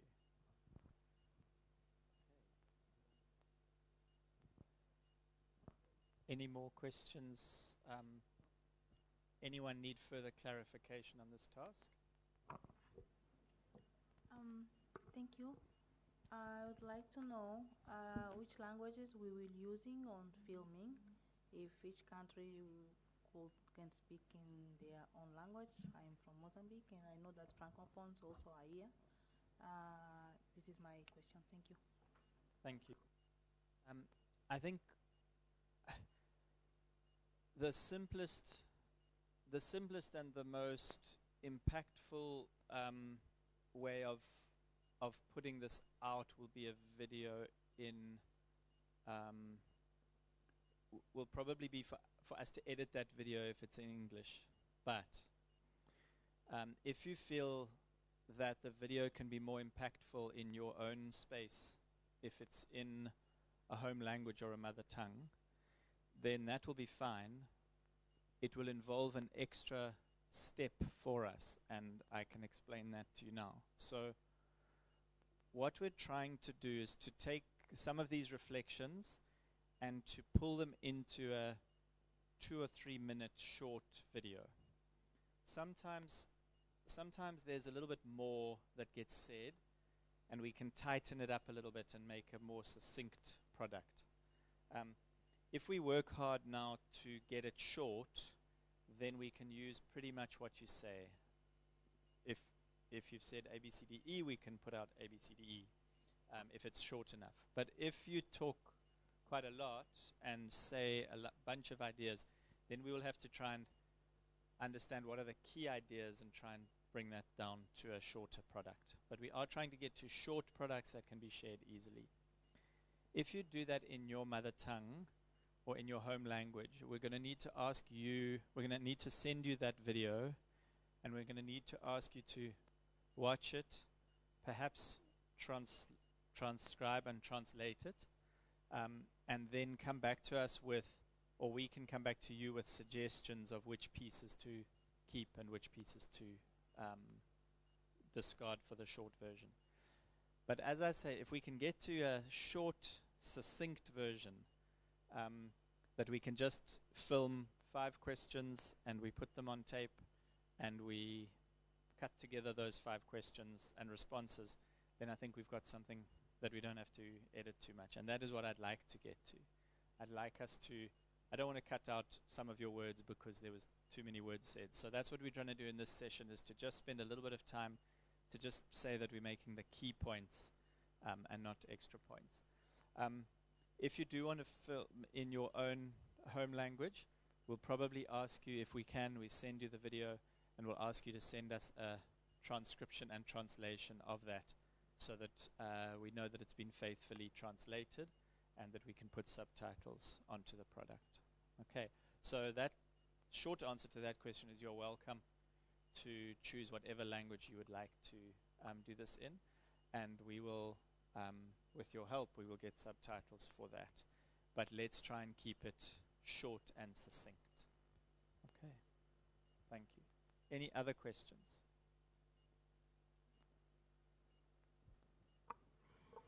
Sorry.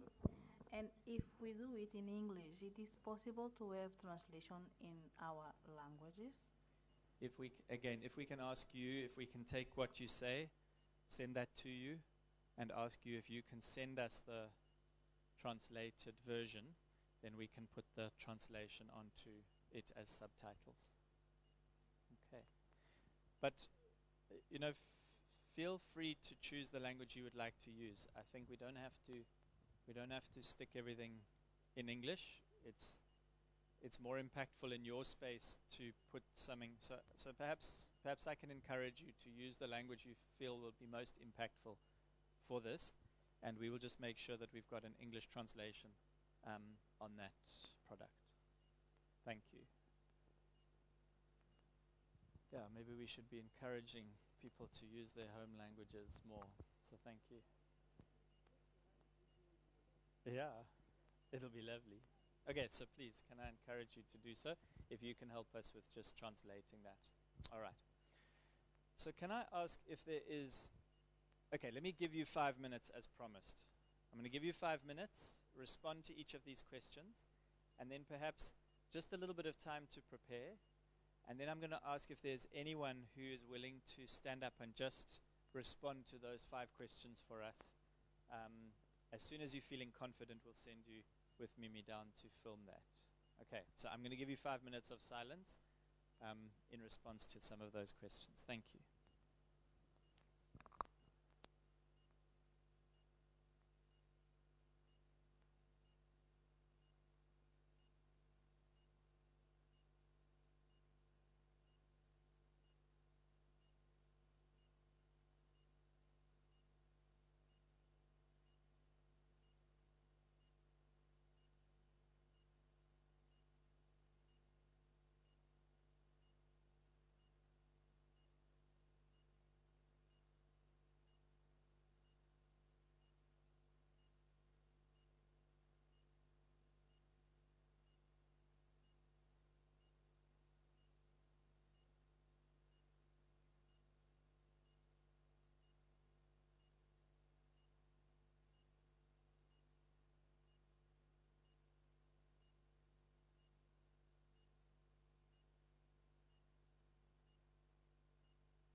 please feel free to ask any questions, and I can come and work with you at your table so that we can, if you've got any concerns or questions, I'll come and help you on an individual basis.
So one of the questions that has come up is, what is the difference between question 1 and question 2?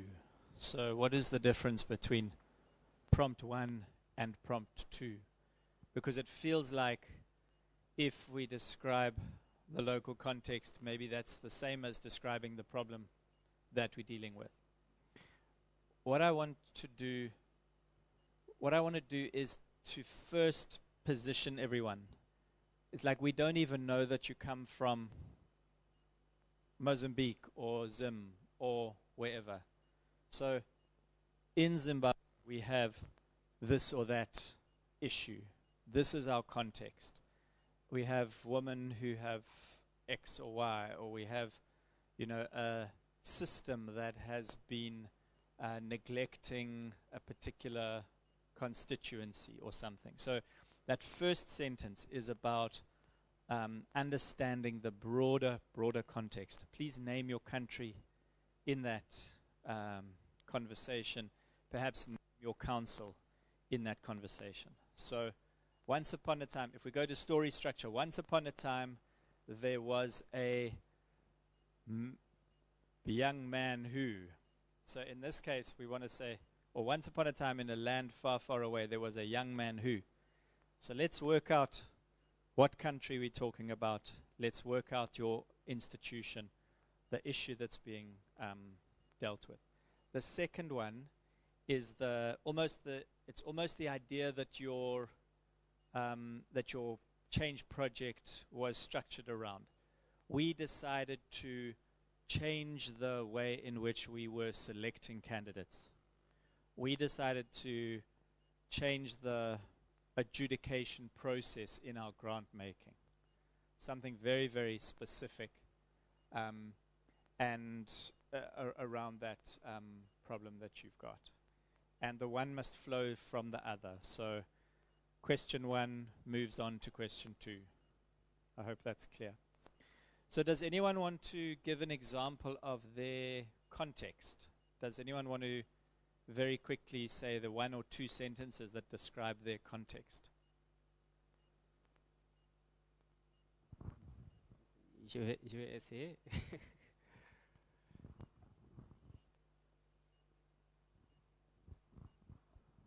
je vais juste partager.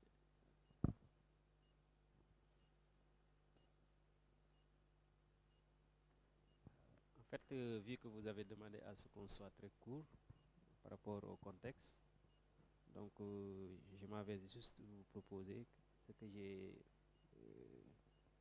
mis en termes de proposition. Ok.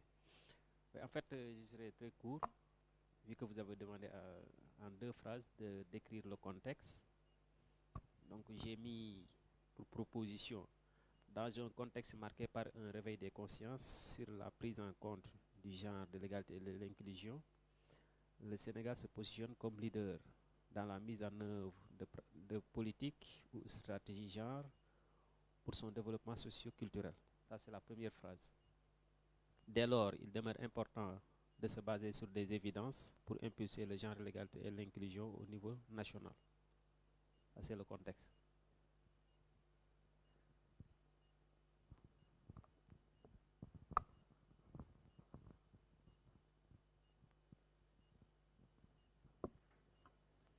Okay, thank you. So I'm gonna ask you what's even go back further than that. I want you to describe what is the problem in Senegal that even means that you are in this room today. What is the issue? And just say it in plain terms.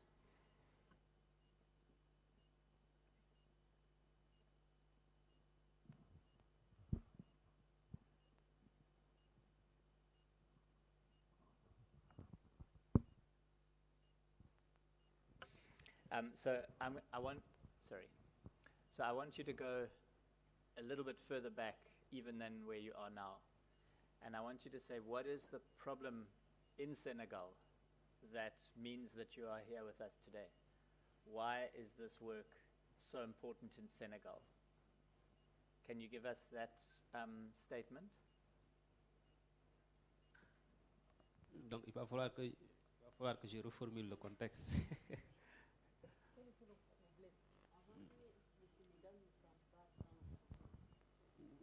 En fait, la situation avant d'intégrer ce projet, c'était que la dimension genre n'était pas prise en compte dans la recherche et l'innovation technologique.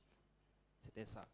Bien vrai qu'il existait des politiques au niveau standard, mais qui ne s'adressent pas à la question genre dans la recherche et l'innovation. C'était ça.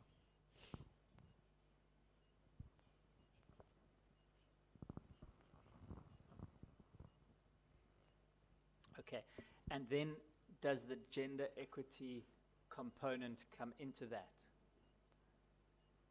Okay, so then how do we bring in the gender equity component of that work?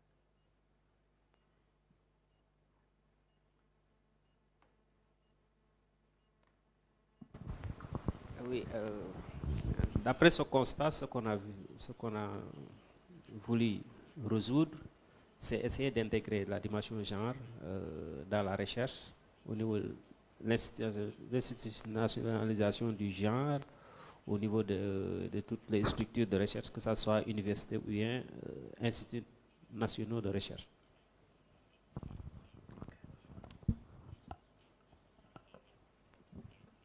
Okay, so in that case, I would be starting this by saying, in Senegal, we are just starting to develop, maybe, I don't know if you want to, but we're just starting to work significantly on our research and innovation infrastructure.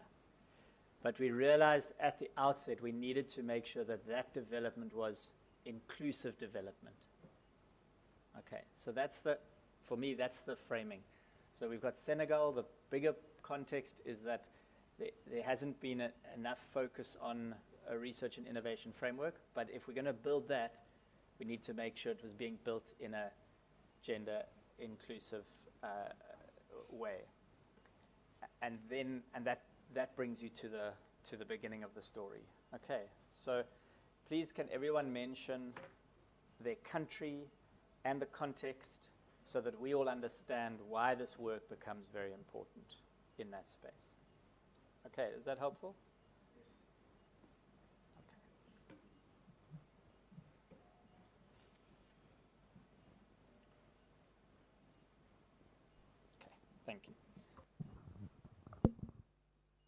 Okay, question here.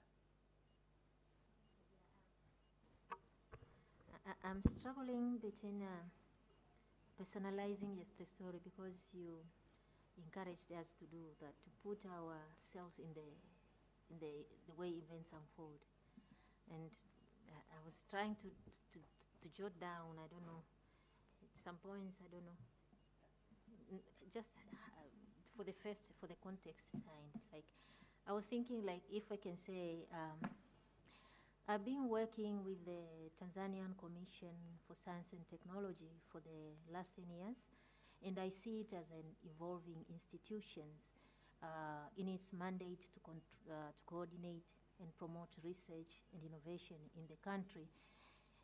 And the Council is highly committed to make sure that all its people benefit and get access from resources allocated for science, technology, and innovation without any kind of prejudice.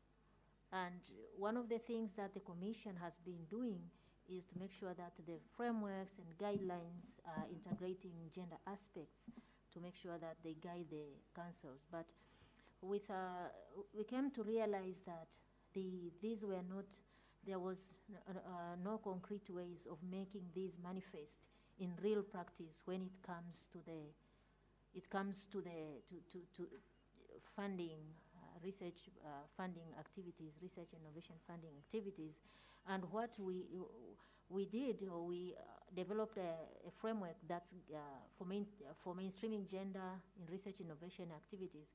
But as soon as we completed the framework, we had an opportunity under the Science Granting Council that opened up for countries to bring their challenges, to address the challenges, the gaps that they're facing.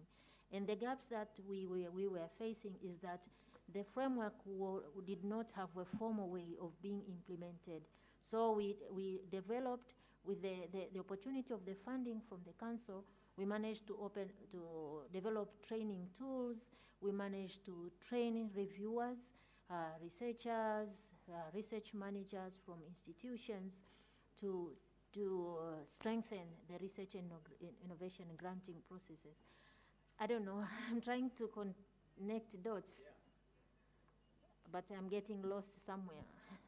No, I don't think you're getting lost. I think you're doing great, honestly. So in just what you said there, I immediately have a sense of the context, a sense of the time scale that you've been working on it, now a sense of the problem. I think you're already done the first and the second. If there are key challenges that you can share and how you overcame them, that's great. If you could reflect on what it's meant at a personal level to be here and learning from this space, then that's great. And then I just need you to respond to the question about what the future holds and how you're feeling and where you go from here. So I'm not feeling anxious about what you've just delivered to us now. I don't know what other people feel or think, but it was clearly articulated to me, and it immediately gave me a big picture of what the issue is and where you're going. So I haven't got to worry. What do other people think? I don't know. Yeah, it was great. Yes. You did well. Yeah, I think you did fine. You did great. Mm. This idea of bringing one's own personal experience is very much about, it's just about making yourself relatable, and so that people can that person's like me, I can understand them, I can trust them, I can connect with them. So that's why we don't want to just stand wooden and say, our project was to change framework because there was no framework. We want to say, we've been working on this thing for a decade. We needed to change this thing, but we realized that the framework didn't exist. So we had to start at the beginning and put that framework in place. And we've made our progress in this and that way. And then I think the place where it gets really personal will be what it's been like to be part of this collective. And I think just grab one or two ideas that you want to share about what the value of this space has been for you, and then go on to what the future holds. All right. Yes, Robert, just want to ask on what you were saying, so that we really need to go through fact, to go through some situation we face, so to base our context, the challenge we face. We don't really need to go through some politician reflection. So I really stuck to Senegal, so we don't need to say Senegal is the leader in gender and inclusivity, or no, just say the situation we had before the program and how we grow, how we make some change, where we are now and what we are expected to do. Yeah. Yeah, I think that's right. I think go back to the starting point. Why are we here? What are we trying to share outside of the space? We're here to work at this thing which is difficult and challenging. It needs a community. We're here to share our insights with that community so that they can continue their work, so we can continue our work. So it's not about being scared and stiff or having to say the right thing politically, although of course you each have your own constraints that you need to work in. It's very much about how do we share knowledge, and this is a structure that can help you to just share that in a short few sentences. Okay. Yes, of course. So using this, maybe start something. Oh, okay. So working with the Ghana Science Granting Council for some time now, we've realized that scientists or applicants who are applying for the call, who are responding to the call, do not integrate gender issues, concepts in their application. Actually, they don't see the need, especially the physical sciences. So we realize the need to integrate, to help them integrate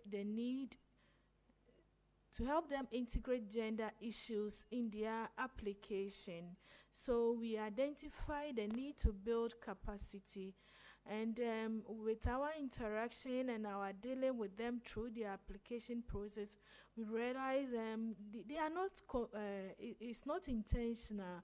These were unconscious biases. So we decided to build their capacity by delivering training on gender integration, gender concept integration in research processes, from research design to dissemination, and realize the need to do this training for along the research process, from researchers, applicants, reviewers, and then the council staff, so that each one will benefit.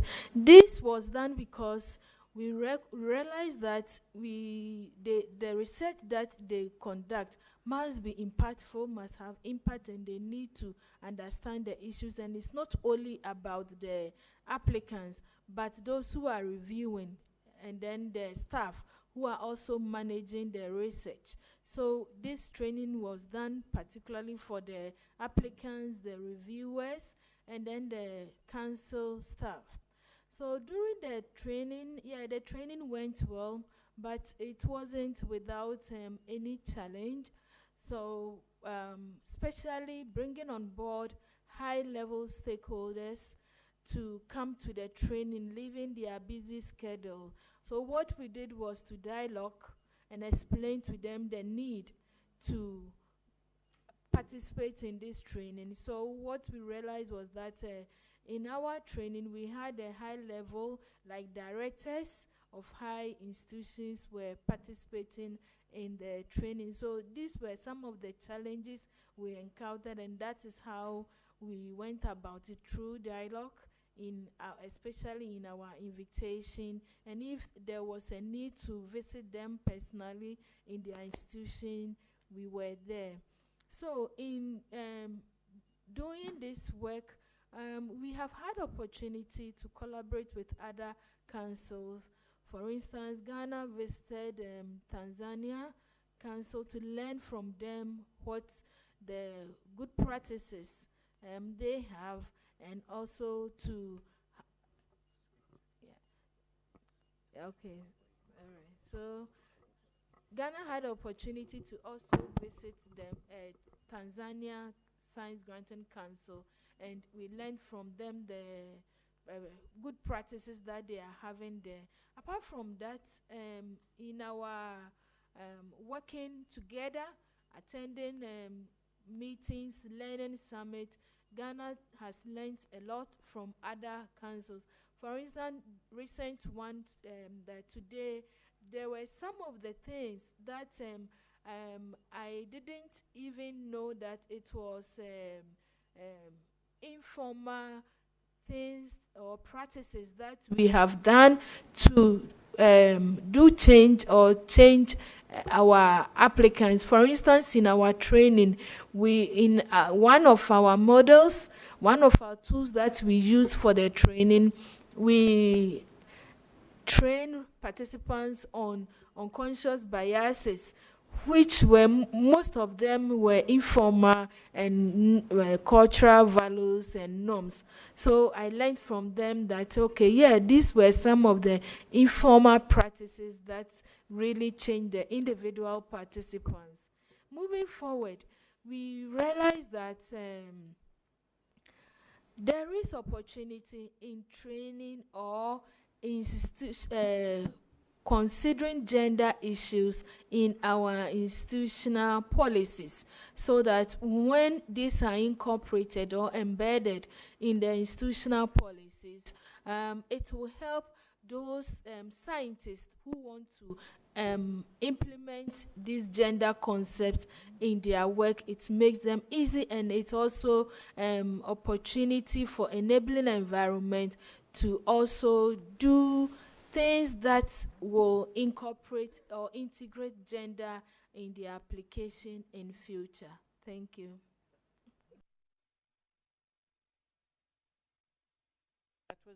That was probably 3 or 4 minutes.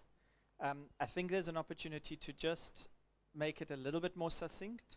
So perhaps run it for yourself in your head a few more times. But what it does is in a single place, it captures the whole story. And again, I'm comfortable with that. So well done. I didn't time it. Did you time it? But I think I would be surprised if it was more than 4. No, we had to do how many minutes? Really work 3 minutes. 2 to 3. Oh, so I have to cut it down. Yeah. Cut it down a little bit, yeah.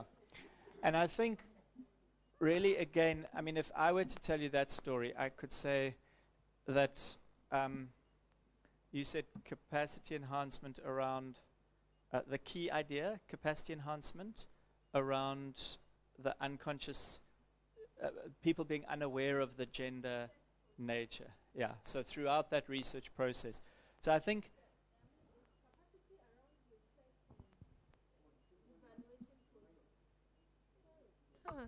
so it's capacity building around research and evaluation process. So it's both research and an evaluation Absolutely. Process. Yes. Yeah. We want to build capacity around these two processes. Yeah.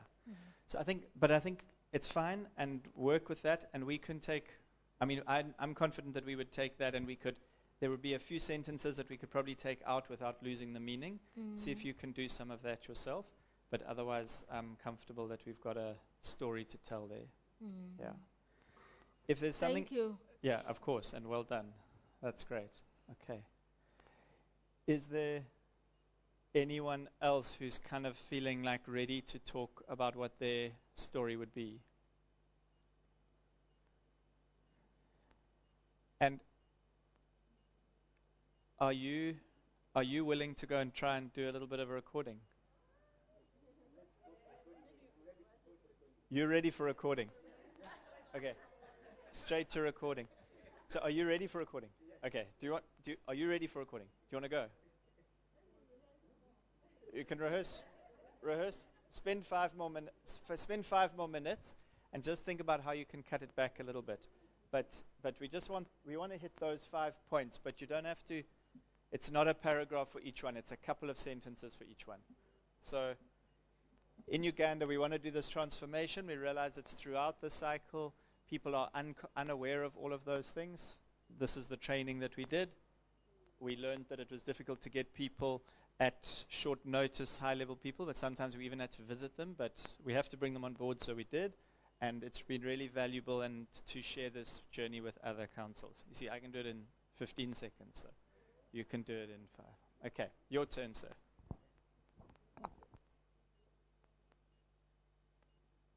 Are you ready to go, or do you want to do it for us here first? You ready to go? Okay, you go. Say again? Yeah. We'll have Mimi. You've got the set of questions. You've got these questions. So you can just prompt them one after the other. But you don't need the questions. Think about this. It's like, in my space, we've got this issue. We decided to do this. We hit some snags along the way. We solved them like this. We got together as this community and we learned this. And the future looks like that. If you want to give some advice or support, give some encouragement to other people who are doing this, you can put, what's that? Yeah. You can put the last, you haven't got one? Oh, okay. I'll give it to you now. You can, if you want to, somewhere in that last one, future needs and opportunities, just give a little bit of advice or encouragement to the next party. Okay. All right. Let me give you a card.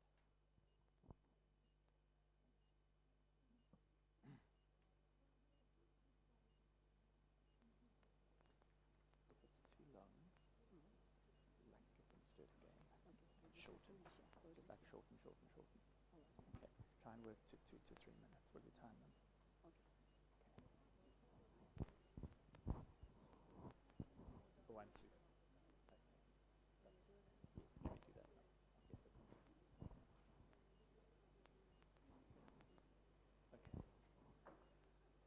All right. Is there anyone else who'd like to do a trial run here, and we can engage with your ideas a little bit, use it as a rehearsal space? This is our exercise for today, and then before we break today, I'm just going to give instruction for the further work on the presentations. And tomorrow we've got more time to work on the presentations as well. All right. Is there anyone who wants to have a go? Yeah. Great. And are you going to in Portuguese? No, I was doing English for now, and on the filming I will do in Portuguese. Okay. Thank you. Over to you. Okay, let me try. I say that Mozambique is known as gender parity champion in several sectors. However, at research level, our council has identified and balanced the response on the applications from women for the PI position. Facing it, the council started to reflect how to overcome this problem. A gender strategy was developed to address the challenges that women faced to incentivize their participation. With this project, we were able to update the gender strategy to clearly state the definitions related with gender inclusivity and intersectionality to be used as framework for the research community.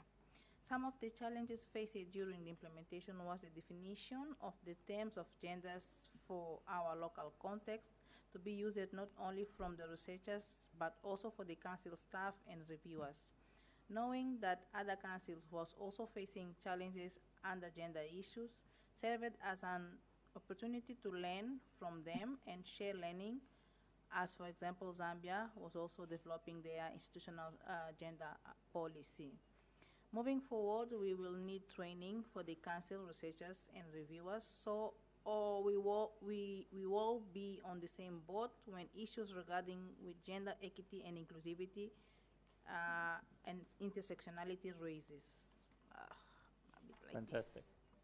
Okay, so it's neat and tight and succinct. That's great. I thought the opening paragraph could do a little bit more to bring on a wider audience. Okay, so think about, are there some people out there who don't know what you've been doing and what your council does, etc.? So what is your opening lines there? For the council, Your opening lines at the beginning?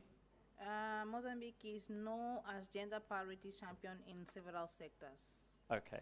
After I said, however, at research level, So then say that we are, but in the field of research and innovation, something. Okay, so maybe not at researcher level. Say within the field of research and innovation, however, there remains work to be done. Something like that. All right. Okay. Are you ready to go as the next one? You'll never be ready to go, but it'll be another 10, 15 minutes. It's fine. Okay. All right. Who else can I talk to? Who else is ready to share some thoughts?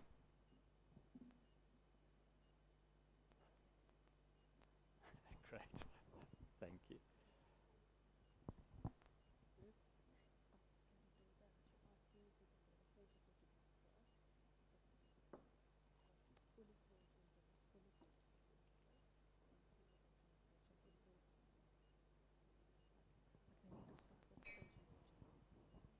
Okay, brilliant. Okay. French and Portuguese. Okay, so Portuguese, if we can, we want to do you earlier so that we can get the translation to come through as well. You ready? You see, it wasn't long. Okay, but I know you're ready. I could tell you're ready. Okay, so you'll go second, and then Senegal. Senegal and Burkina. Where's Burkina? Okay.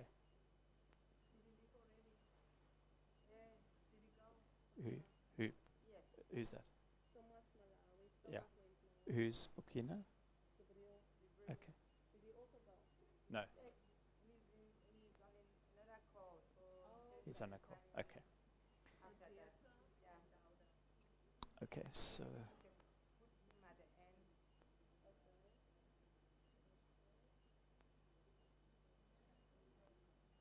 Okay, is anyone else ready to go?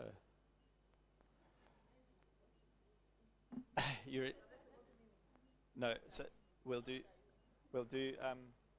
you next for Mimi, and then we'll do Senegal. Okay. Do you want to? Okay, please go ahead. Okay, thank you. So the aspect of gender is rather new to Uganda, and about 20 years ago, the national gender policy was established about 20 years ago with the... Can I go again? Yeah, sure. Okay.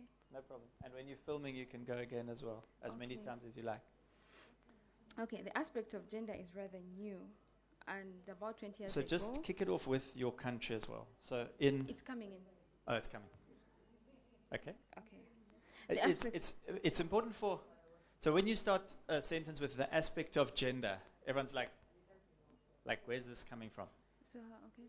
So I think if you can just start by locating it. It's people want to know where this thing is happening. So I know it's coming, but maybe you could say in our country, do you follow me? Yeah, just because then the audience is like, now they know where we're talking about. That in their mind, they can immediately go to a point on a map.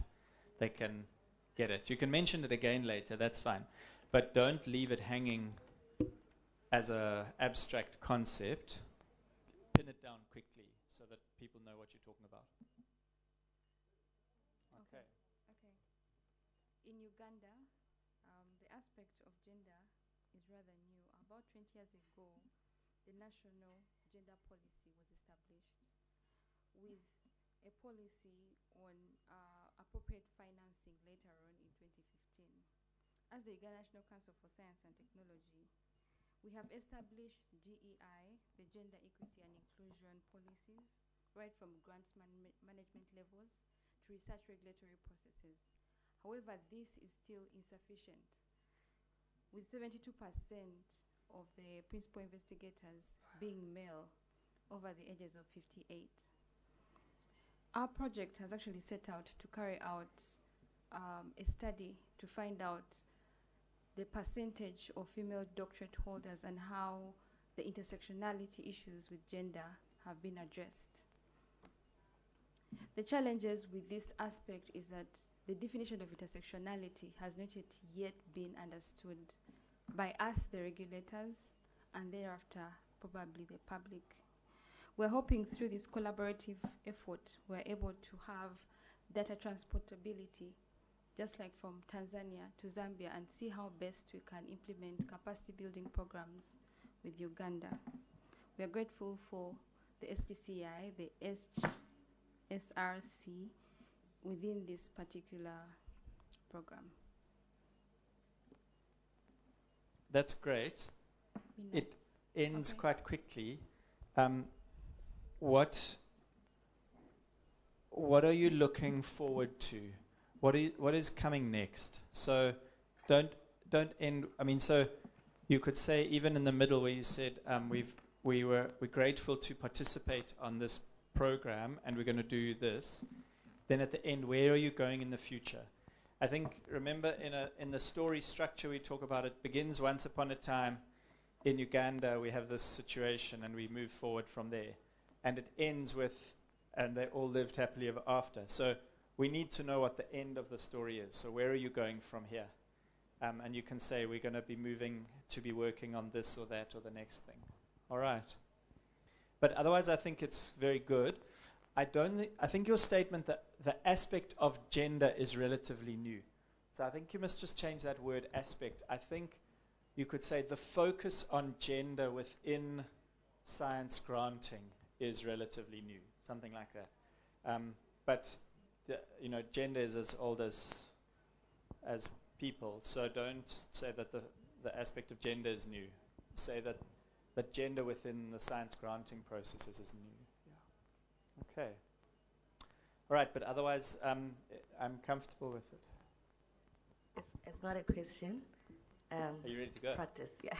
Okay. Okay. In Zimbabwe, gender equality and inclusivity is a crucial part of the constitution and the national policies, yet significant gaps remain in the research landscape. Many groups, including women, women living with disabilities, and the social disadvantaged communities often find themselves excluded from the research development dialogue. In this context, the Research Council of Zimbabwe is committed to change the narrative by promoting an inclusive practice within the research ecosystem. Research Council of Zimbabwe identified the pressing issue of underrepresentation of women in research. This disparity not only affects individual careers, but also limits the broader diversity of the research. To address this, the Research Council of Zimbabwe developed the Gender Equality, Inclusivity, and Intersectionality Mainstreaming Toolkit that guides the institutions on how they can integrate GEI considerations in research practices. Being part of the SGCI broader learning community has allowed us to share best practices, learn from their experiences, and adapt successful strategies in our own context. Looking ahead for the future, we need to enhance our training programs to reach more researchers, decision makers, and everyone to understand the significance of the gender equality, inclusivity, and intersectionality. Very nice, thank you. Because you've got it all nailed down so tightly, I'm wondering if you can't give a thought to what words of encouragement would you give to other people who are participating in the similar kind of agenda. Okay, so perhaps just words of encouragement for those who are doing similar work. Okay. You could even say, like, even just before the end, you could say, for those who are involved in similar work, we encourage you to, I don't know, keep pushing on or doing whatever. Like, just so that's your personal insight that comes and can be shared with others. But I think it's looking strong. Okay. We put it down. Okay. Are you happy to go on number 4? Okay, are you happy to just come and add your name here as soon as you're ready? We're busy with Thomas at the moment. Deers is down. Oh, is he on his way down? Okay. That's fine. I could also go and do some practicing with people outside. Yeah. Okay. Is there anyone else who'd like to have a go? You're busy. Have you got ChatGPT to help you?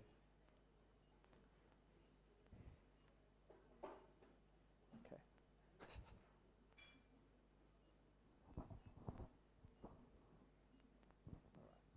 Anyone else who wants to have a go?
Okay, so the recording list is here.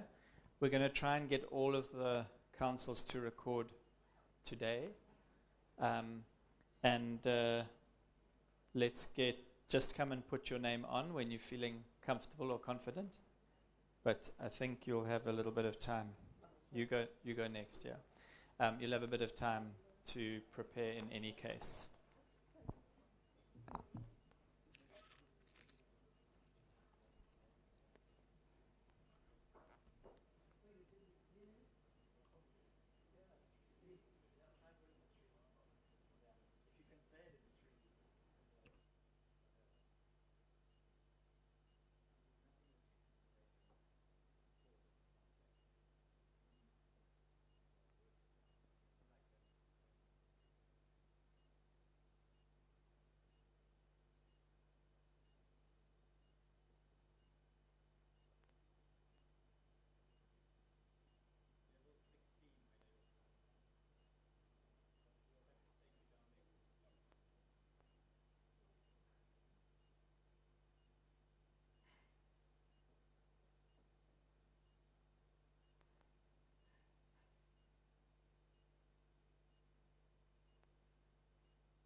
colleagues. So we are done here for the day. Robert's input was the last to get you ready for your filming. All of your names are already on the list. Robert will give some estimate times on the WhatsApp groups. So just more or less when you must come. Then you're ready, you can pack up, maybe go to your room and come back around that time. And also for our translators and technicians, that's a wrap for the day. So thanks again to everyone for your support, for your assistance. And Zinzi, where must we be later on? Are we gonna put that on the WhatsApp group?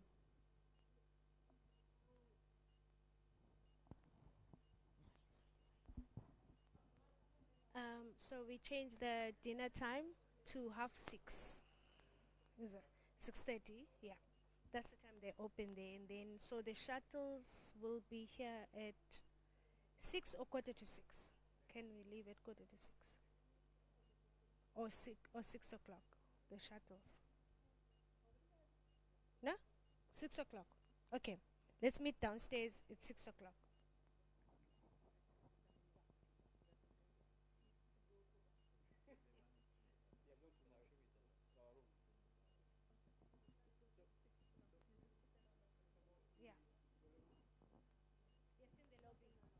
Yes, let's meet in the lobby at